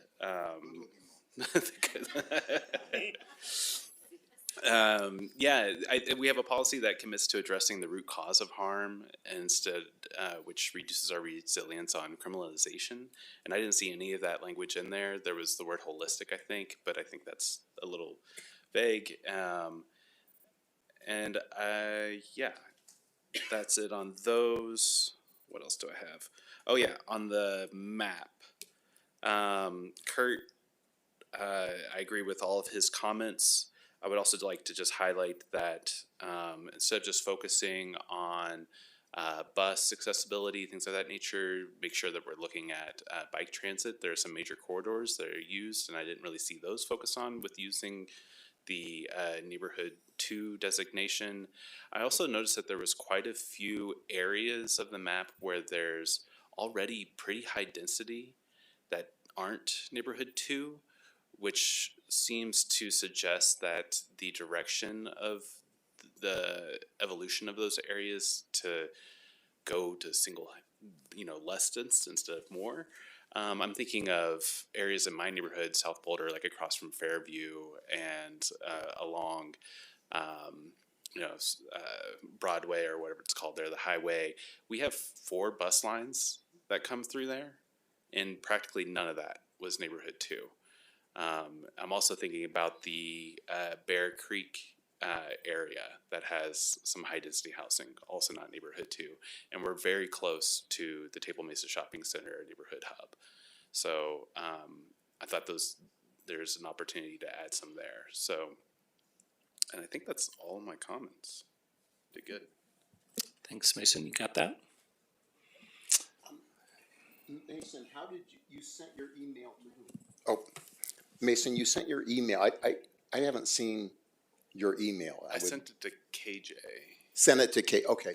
Yeah. So for planning board members that don't have the benefit of being access to the hotline, could you forward Mason's email to either to the planning board or we have access to it? Sure. Great, Yes. thank you. I can do that. All right. I got Claudia, then Taisha, then Tara. Okay, this is fabulous coming right after Mason. 2 things. My highest priority coming in tonight was and remains making sure that the land use strategy and land use map support viable community hubs, right? And the densities of people that we need to support the vision of 15-minute neighborhoods. And so, like Kurt and Mason, now I expected to see more neighborhood 2 along more of our transit corridors, and also around what we're defining as community hubs and other major community amenities. So I would echo their request around that and say that minimally, if there are parcels that have been considered kind of on the bubble for this designation, it would be great to get those in. The second thing, I also strongly support Council Member Schuhard's request for policies that focus on transit quality and transportation equity. And I think his language in the hotline that he circulated about having a transportation system that facilitates full participation in community life for people who don't drive is exactly the kind of high-level statement of values that we would expect to find in the BVCP. And I think it sits at the intersection of values around equity and environmental sustainability that are really at the backbone of the plan. So those are my 2 things. Good. Great. Taisha. Yes, thank you. I'd say the biggest overarching theme I have is around when I read this plan, there's no sense of urgency around some of the critical things that we know that are happening. We are in an ecological collapse, and I feel like we need to be realistic about those, and the plan needs to reflect the current context we're in, if nothing else. I mentioned that in about the community snapshot section and wanting more information about water and heat. But just in general, the mega drought, 1/3 of our water comes from the Colorado River, and it's just mentioned, but we know that the current projections, 30 years, is a collapse. So what does Boulder look like? How are we planning for 1/3 less of the drinking water than the water that we typically have? I don't see that in here, and that scares me. The other pieces are more specific, but I just say the overarching is really around, if this is an umbrella to where we want to go, I don't get the feeling, I get the feeling that this could have been written 20 years ago. And I would love to see more.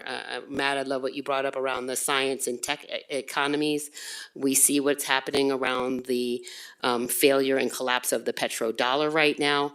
And that's going to continue to have ripple effects across our economy. And I'm not seeing those reflected in how we become sustainable and adaptable. I'm not seeing how that is. I see parts of it with the community emergency hubs, those kinds of pieces. But again, and to Tina's earlier comment, I would add not just the disaster, but emergency. So when we had the Chautauqua Little Fire that happened, it wasn't a disaster, but I wasn't as clear on what is the communication for an emergency versus a disaster. So just continuing to really make sure that we're clear around those would be really helpful.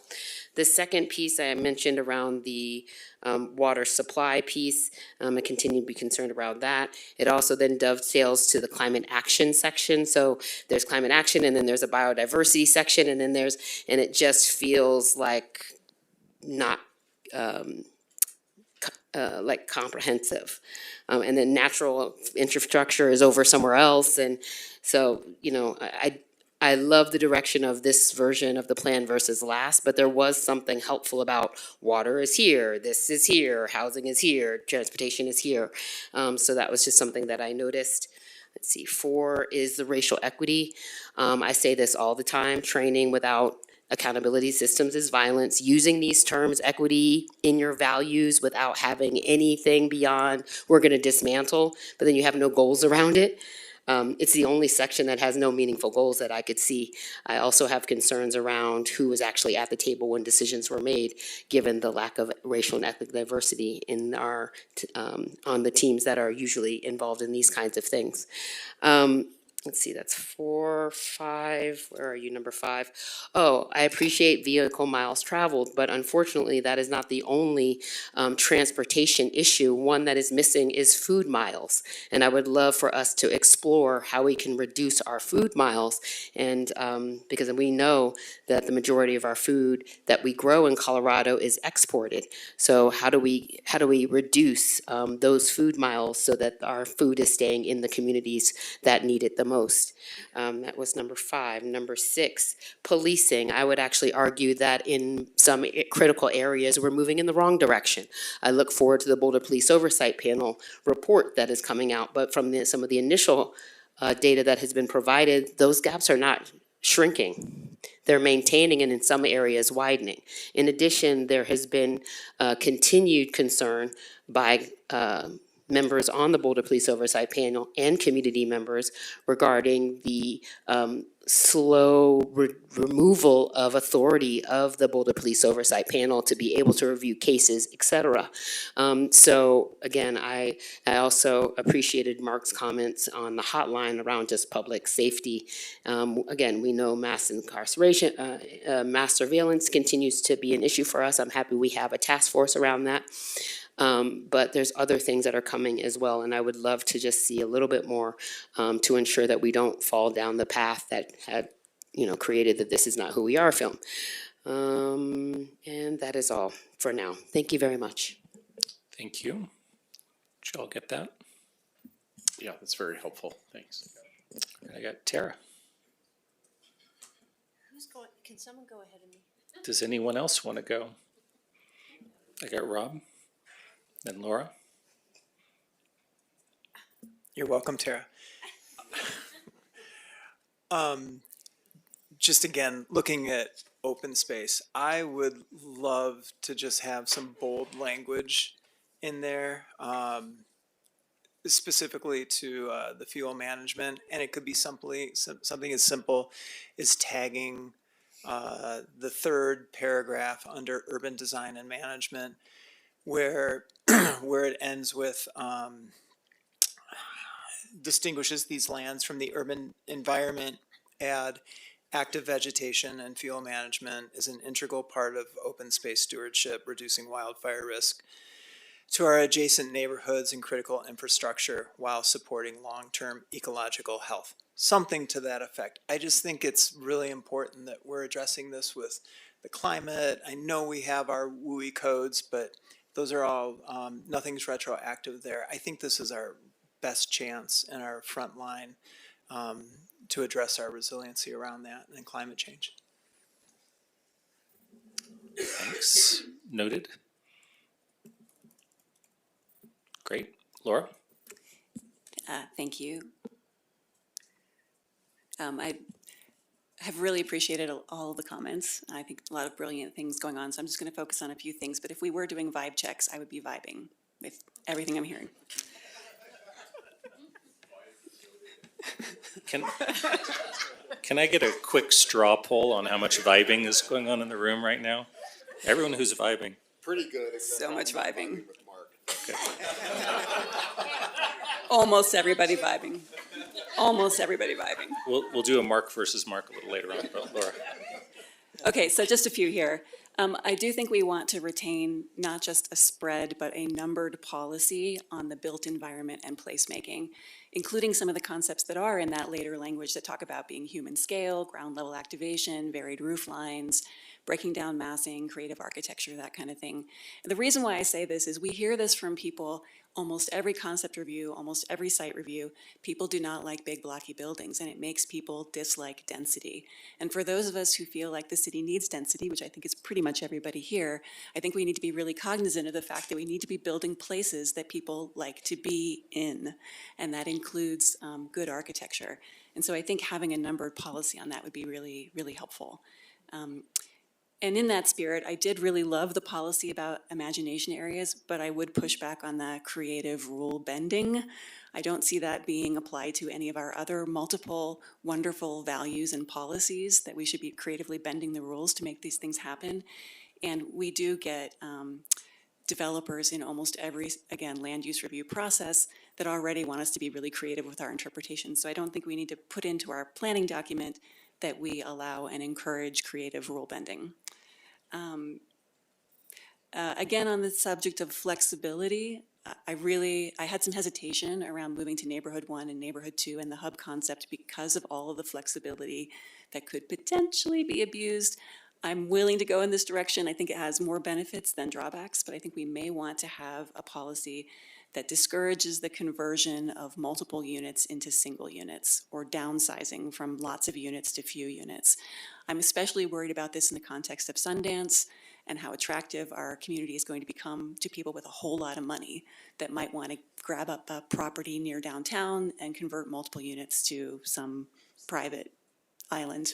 So I would encourage a policy like that. And then the last thing I'm going to talk about is the airport policy. I'm not sure why the airport, out of all the city-owned facilities, has its own BVCP policy. So maybe we just need to pull back from having this policy in here.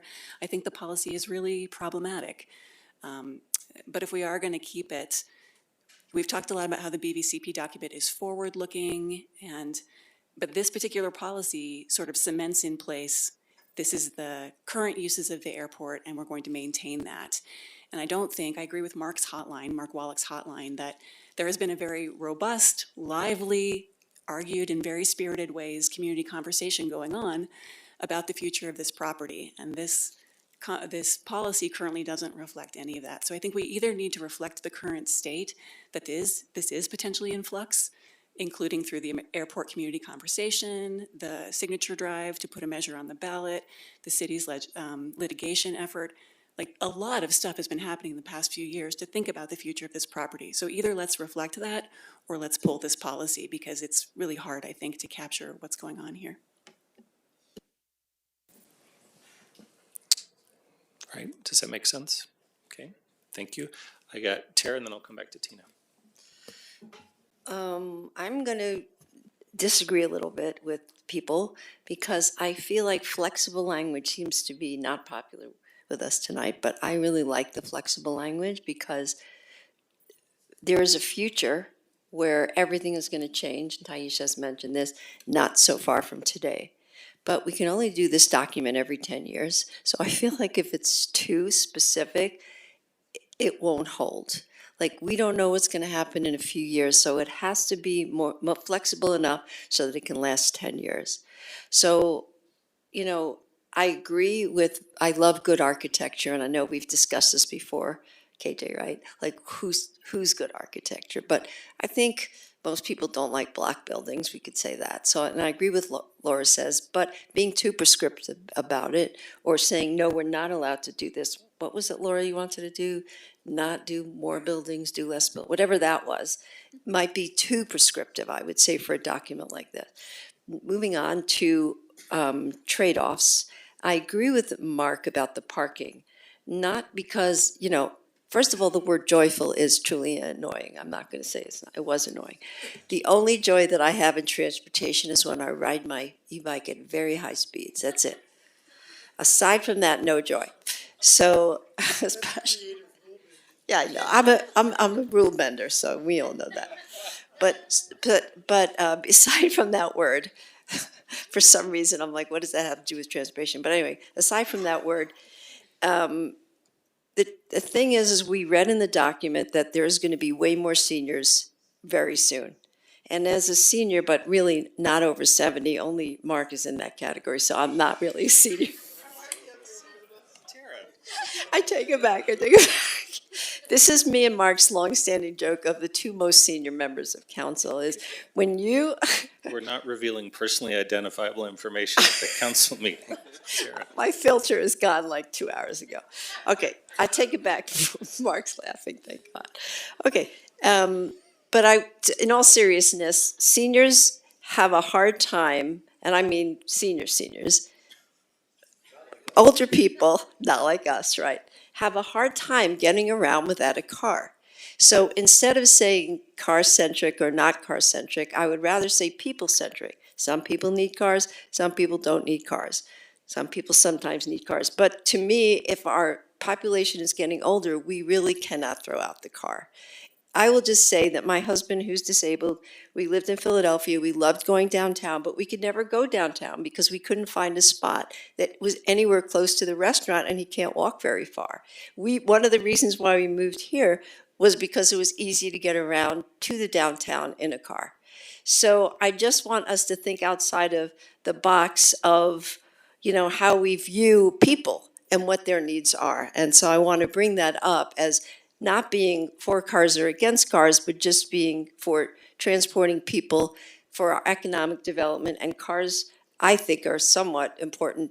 Like, a lot of people tell me, seniors in particular, I'm not going to go downtown if I don't have a place to put my car. Since I care the most about our downtown and our economic viability, I don't want to lose that aspect of how important it is to this segment of the population. Okay, sorry, I'm almost done. I might be done. I'm actually done. Mark, did I offend you? Because I apologize profusely if I offended you. All right, thanks, Tara. Yeah, sure. We understand. Thank you. Yeah, sure. Tina.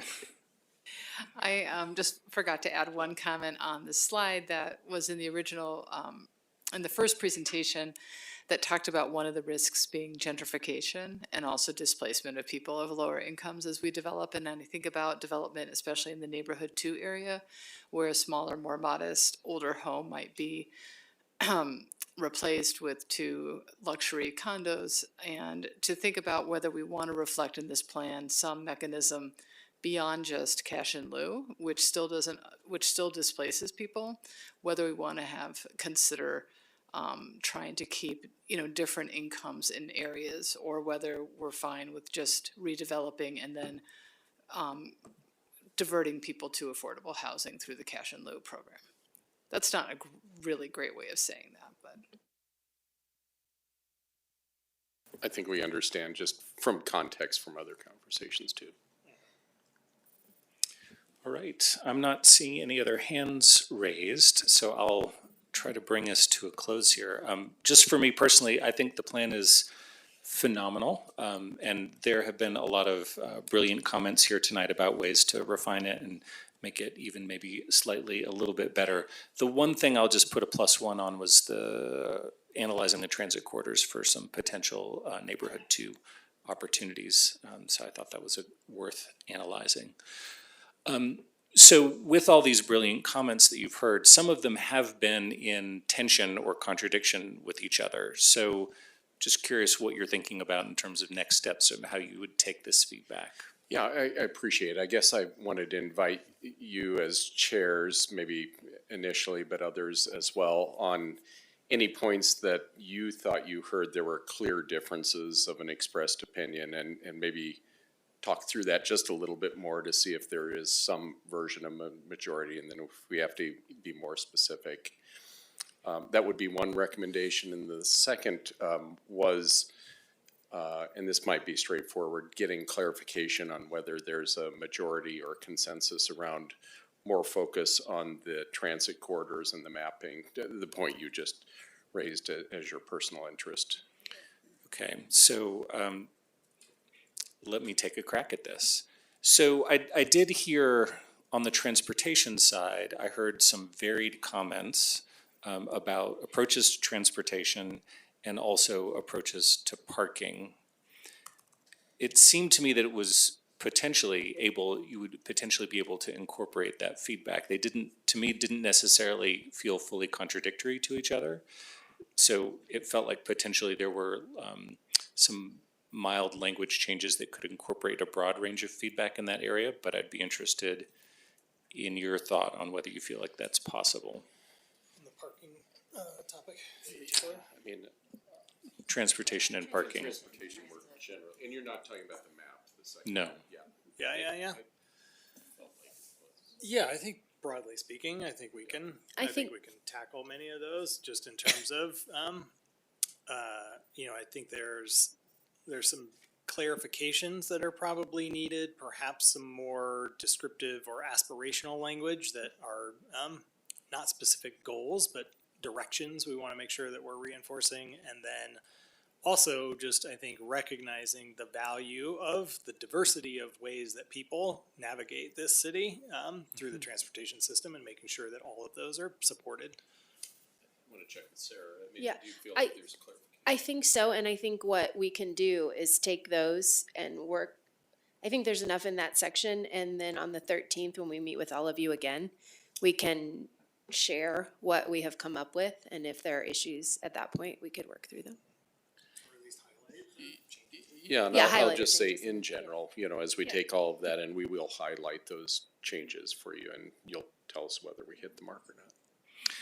Okay, very good. So we look forward to seeing what you come up with there. The other one was the Battle of the Marks around the neighborhood character question. And so Mark McIntyre made a request that item be eliminated or substantially changed, and Mark Wallach was speaking in favor of keeping a reference to neighborhood character. There's a little bit of a clash there. I did note that the policy as it's written is substantially different from the previous version of neighborhood character policies, because I think it's neighborhood character and evolution. So I wonder if you all think that there's a way to thread the needle of phrasing in such a way that neighborhood character is not exclusionary in the way that Mr. McIntyre was speaking about, but that might still talk something about how neighborhoods have different personalities.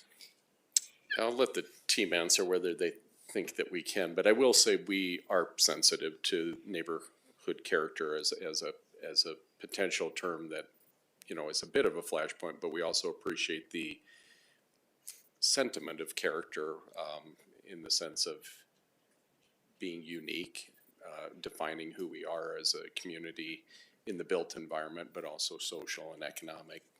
But do you think we can thread the needle between those concepts? I think we might be able to. I think what Mason said too is a way that we can think about it in terms of thinking about the processes we use and how we can use that as a way to make sure we're ensuring that character, whatever or however we decide to call it, is actually from the community. I think we were only allowed to use Mark words, not Oh. Mason words. Starts with an M. Well, They all start true. with M. So we can do that. Yeah, just real quickly on this neighborhood character. During planning board meetings, when neighborhood character has come up and I've asked to define it, if you take away the ability to start defining types or varieties of people, then suddenly the definition of neighborhood character kind of falls apart. It's like, well, are you talking about the size of buildings? Are you talking about, what is it that you're talking about? So if you don't want to strike it, then define it so that in a way that you're not talking about the character of people. You're talking of, I don't know what you're talking about, but anyway, I think it's code for many times for something other than the types of buildings or things that would be challenging equitably. Yeah, I think a definition may provide the clarity that everyone's maybe looking for. And yeah, I see Mark Wallach, you were gonna pipe in too, so if you want Yeah, to and add to that. I'll just say, and maybe there are even different words to use, but I got Laura, Nicole, and Mark. I just want to put a +1 and maybe an exclamation point on the idea of using a different word, because I do think that it is a loaded term that has become associated with a history of racial exclusion, socioeconomic exclusion. There's a lot of baggage to that term, neighborhood character. And so if there is a different way to convey the concept of personality or uniqueness, or that not every neighborhood is the same, I think that's really useful, but maybe avoid that term the same way that we don't use master plan anymore. Nicole? I don't have a problem if you want to call it neighborhood personality, or something of that nature. I don't think it has to be a loaded term. Goss Grove has a character as a residential neighborhood. Lower Chautauqua has a character as a residential neighborhood, and so does Uni Hill. And that's what I'm talking about. There are certain things that make those neighborhoods what they are. It does not have to be an exclusionary term. And whatever those neighborhoods were, they are now going to evolve because we're permitting different housing typologies in them. And certainly in the neighborhood one, we're permitting, some degree of commercial activity in those neighborhoods. So there's going to be an evolution of them. They're not going to be what they were, but they are something that is identifiable, just based on architecture, based on the surrounding environment. I live near open space. That's a characteristic of my neighborhood. Goss Grove is much denser. These characteristics do exist. You don't have to call them anything in particular, but they exist nonetheless. And it's a little bit putting blinders on to suggest otherwise. I'm happy to find a synonym for neighborhood character if people think it's that loaded a term, but I think there ought to be a term for recognizing those differences, because if you don't, it doesn't make the differences go away. You're just putting blinders on. Thank you. Got it. Nicole's been waiting. I was just going to offer, we do have a glossary. It seems like that's a place where we can define terms as well. I think just defining, what does it mean here? I think this is something where rather than necessarily having us weigh in, I would love to hear what the community connectors and others who have typically been harmed by that idea of neighborhood character, as it has been used to kind of prevent neighborhoods from diversifying in any way, socioeconomic as well. Anyway, so I would just love to see it defined in the glossary. I think that's an easy way that we can get around it. Words change over time and in what they mean. And the other thing I was going to note is just we do have all of this sitting under our sustainability, equity, and resilience framework. And so everything that comes out of this plan is going to be seen through that lens and have that applied to it. And so I am less concerned about those kinds of things persisting as we move forward. As long as we have that overarching framework there, I think it's going to help us make some better decisions. Does that give you something to go on to update that one? Those were the areas of direct contradiction that I'm remembering. So I can get to this neighborhood 2 thing if there's not anything else. Okay, so I'm going to straw poll this one because we've got this request from Brad here. And what I'm going to be straw polling is we've had several people suggest that we look along the transit corridors in the city and consider if there are other opportunities to designate some areas as neighborhood 2 that are currently designated as something else. And Mayor, if I may, I just want to check with the team and Tess in particular. Did we capture that right? You kind of help flag that. Okay, thank you. Okay, so the straw poll is, would people like for staff to analyze what Matt's doing some? I'm not sure I like just the blanket question, because there's a trade-off with that, and I'm not sure from staff's perspective, well, why isn't it that way to begin with in the plan? Like, I just want to know the why. I mean, just saying it should be different, great, but clearly there was intent to have it the way it currently is, and I just want to know the why before we just go, yeah, we're just going to change it. Yeah, we can explain that, and then I think we also understand the question as a potential other state, so. Yeah, so one of the things that we wrestled with a little bit as we drew the new map was this tension, or at least this sort of inclination to paint the map with neighborhood 2 like along an entire corridor. So take the 28th Street corridor as an example, or Broadway as another good example. We actually did initially start with an approach where essentially that entire corridor was painted as neighborhood 2. And we had a lot of conversations around other sort of major linear transportation corridors that we see in Denver is a good example. So like Colfax and Federal and a couple of other examples where even though it's miles and miles long, it all just sort of bleeds together as the same thing. And so part of the notion of concentrating neighborhood 2 in specific locations, particularly around those hubs that already tend to be along those transit corridors, and then creating essentially some breathing room of neighborhood 1 in between those, you create better activity nodes where, there's a lot of activity, then it softens up a little bit as you continue down that corridor, the character changes, and then you may then come to another activity center. So that was the approach we took. Now, in reality, like on the ground in the built environment, that could feel very, very similar along that, even though there's a neighborhood 2 and neighborhood 1, because we've opened the door to allow a lot of different sort of multiplex types in that neighborhood 1, and also neighborhood 2 does not solely mean that it's multi-unit. It could include, again, multiplex and other types of uses, even single unit detached homes.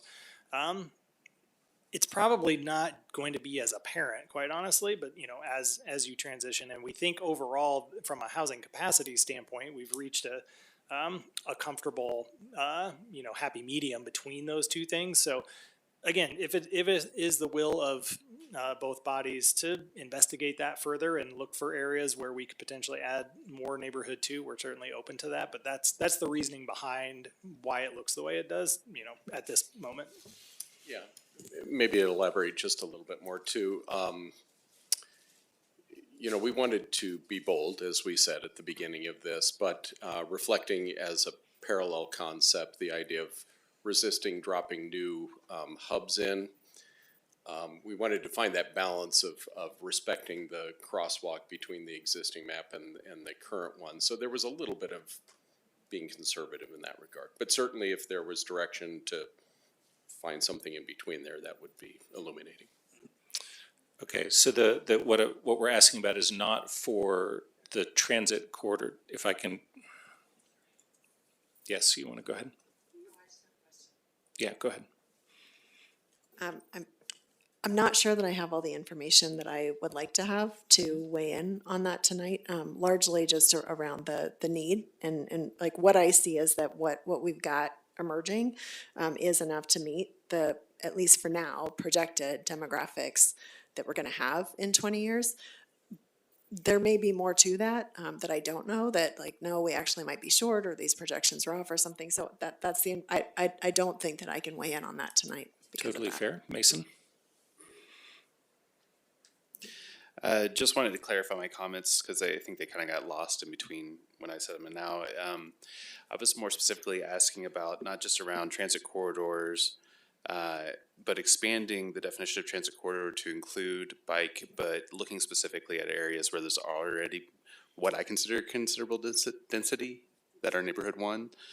Areas that, like my neighborhood, the Bear Creek neighborhood, there were quite a few when I looked through that were neighborhood 1, and they would not be allowed to further densify if they wanted to under the current distinction. So I was a little more specific, not just along all corridors, but those specific areas.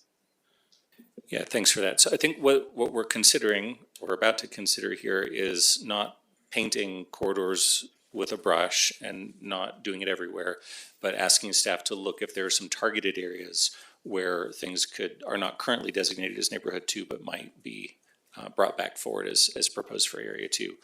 And so I've been asked by city staff to not do a straw poll per se because of our two-body nature here. So the question is whether we have consensus on this question. Like, is generally everybody interested in seeing this happen? I've already heard from Nicole, was not ready to say yes or no to that. But anybody else? Kurt?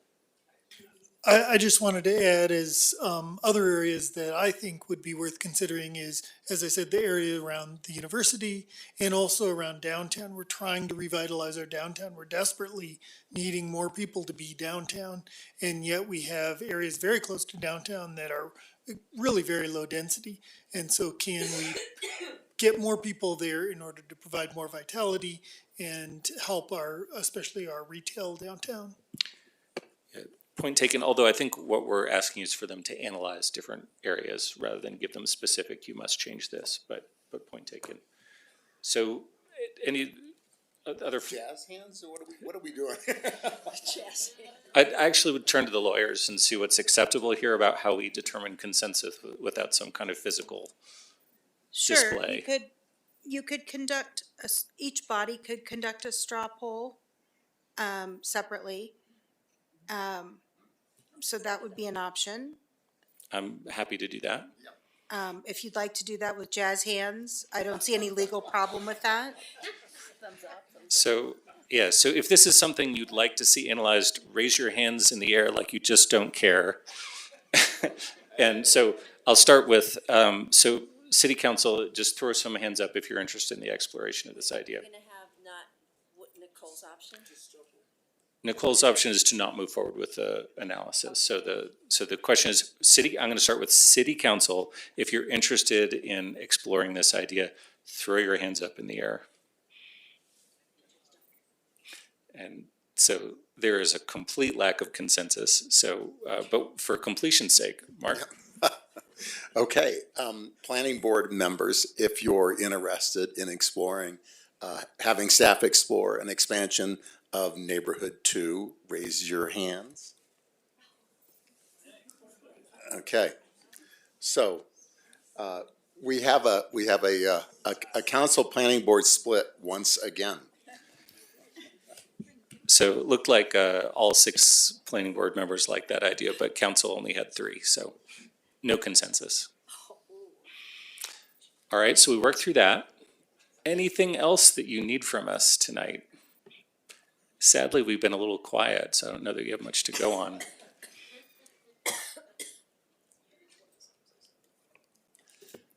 Yeah, do you want to start? We'll get Taisha wants to throw a comment in before you all wrap up. I do. There was one thing I didn't mention on the implementation section, and that was around, there's a lot there on like, we're gonna collaborate. But where I'm not seeing, or where I would love to see a little bit more on that implementation is the evaluation and reporting. Like transparency's maintenance, but like a little more, I think I mentioned this at the very beginning of the process of like, how are we encouraging this opportunity to better align with some of the reporting processes, right? We do our budgeting, then the county does theirs, right? Like things like that.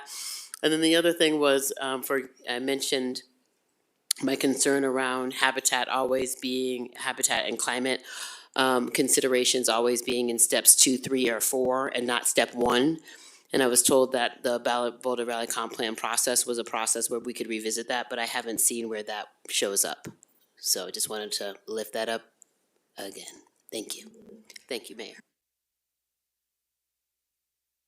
And Tara's got a final I forgot comment. to say in my first comment before question 3 during 1 and 2, remember I mentioned the thing about the grocery stores?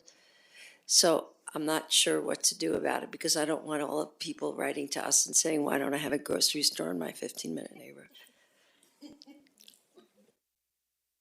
May I? All right. Laura's got a last one too. I do think that the way that the 15-minute neighborhood policy is written is that it's food. It doesn't necessarily have to be a grocery store. It could be a bodega, it could be a convenience store, it could be restaurants, cafes, but it just says like access to food. Does that help, Tara? Tara says sure. Okay, we're going to go to staff for the final wrap up. Yeah. Final wrap up. Sarah, Tess, do you have anything to add? Anything you want to say? Thank you, everyone. There you go. Thank you. And it's kind of nice to sit around a circle because it feels a little more relaxed, a little easier, but it's a lot of work for all of you. So thank you for all of your comments, and we will think about them all. Thank you. Yeah, I will just echo that. Really, a lot of gratitude for all of you for sticking with us. This has been a long yet very fast process, and somehow we're keeping it on track. And that's in no small part because of all of you. You have flexed with us and held multiple meetings and done all the things that we've asked you to do. So thank you for that. Yeah, and I don't need to repeat the things said, all the thanks and all the collaboration, but I do want to point out that collaboration is not something that I personally take for granted anymore these days. And I think, seeing that exhibited at the local level is really heartwarming, and we appreciate, and I'm honored to be a part of the process. So thank you all. Mayor, if I Please. may, I hate mucking up the joyful collaboration fest, but I'm a practical woman and want to make sure that we are thinking about next steps and highlighting again the deadlines that you have asked for, so that we get your comments in at the right time so that we're able to incorporate those. So if you could repeat those, that would be great so that we know what that looks like. Yeah, so future dates. So if you have any additional comments, please send them to us, ideally by April 6th, which is the close of the community comment period. Preferably, if you could send those directly to the project email address, which is future@bouldercolorado.gov, as opposed to one of us as individuals. That would be really helpful. We will bring to you at that four-body meeting on April 13th, we will bring sort of staff, initial staff themes and recommendations on a couple of revisions or things that we've already identified or have been identified through this process of some changes that we anticipate, and of course raise up anything that may need some additional conversation between city and county policymakers to make sure we have resolution there.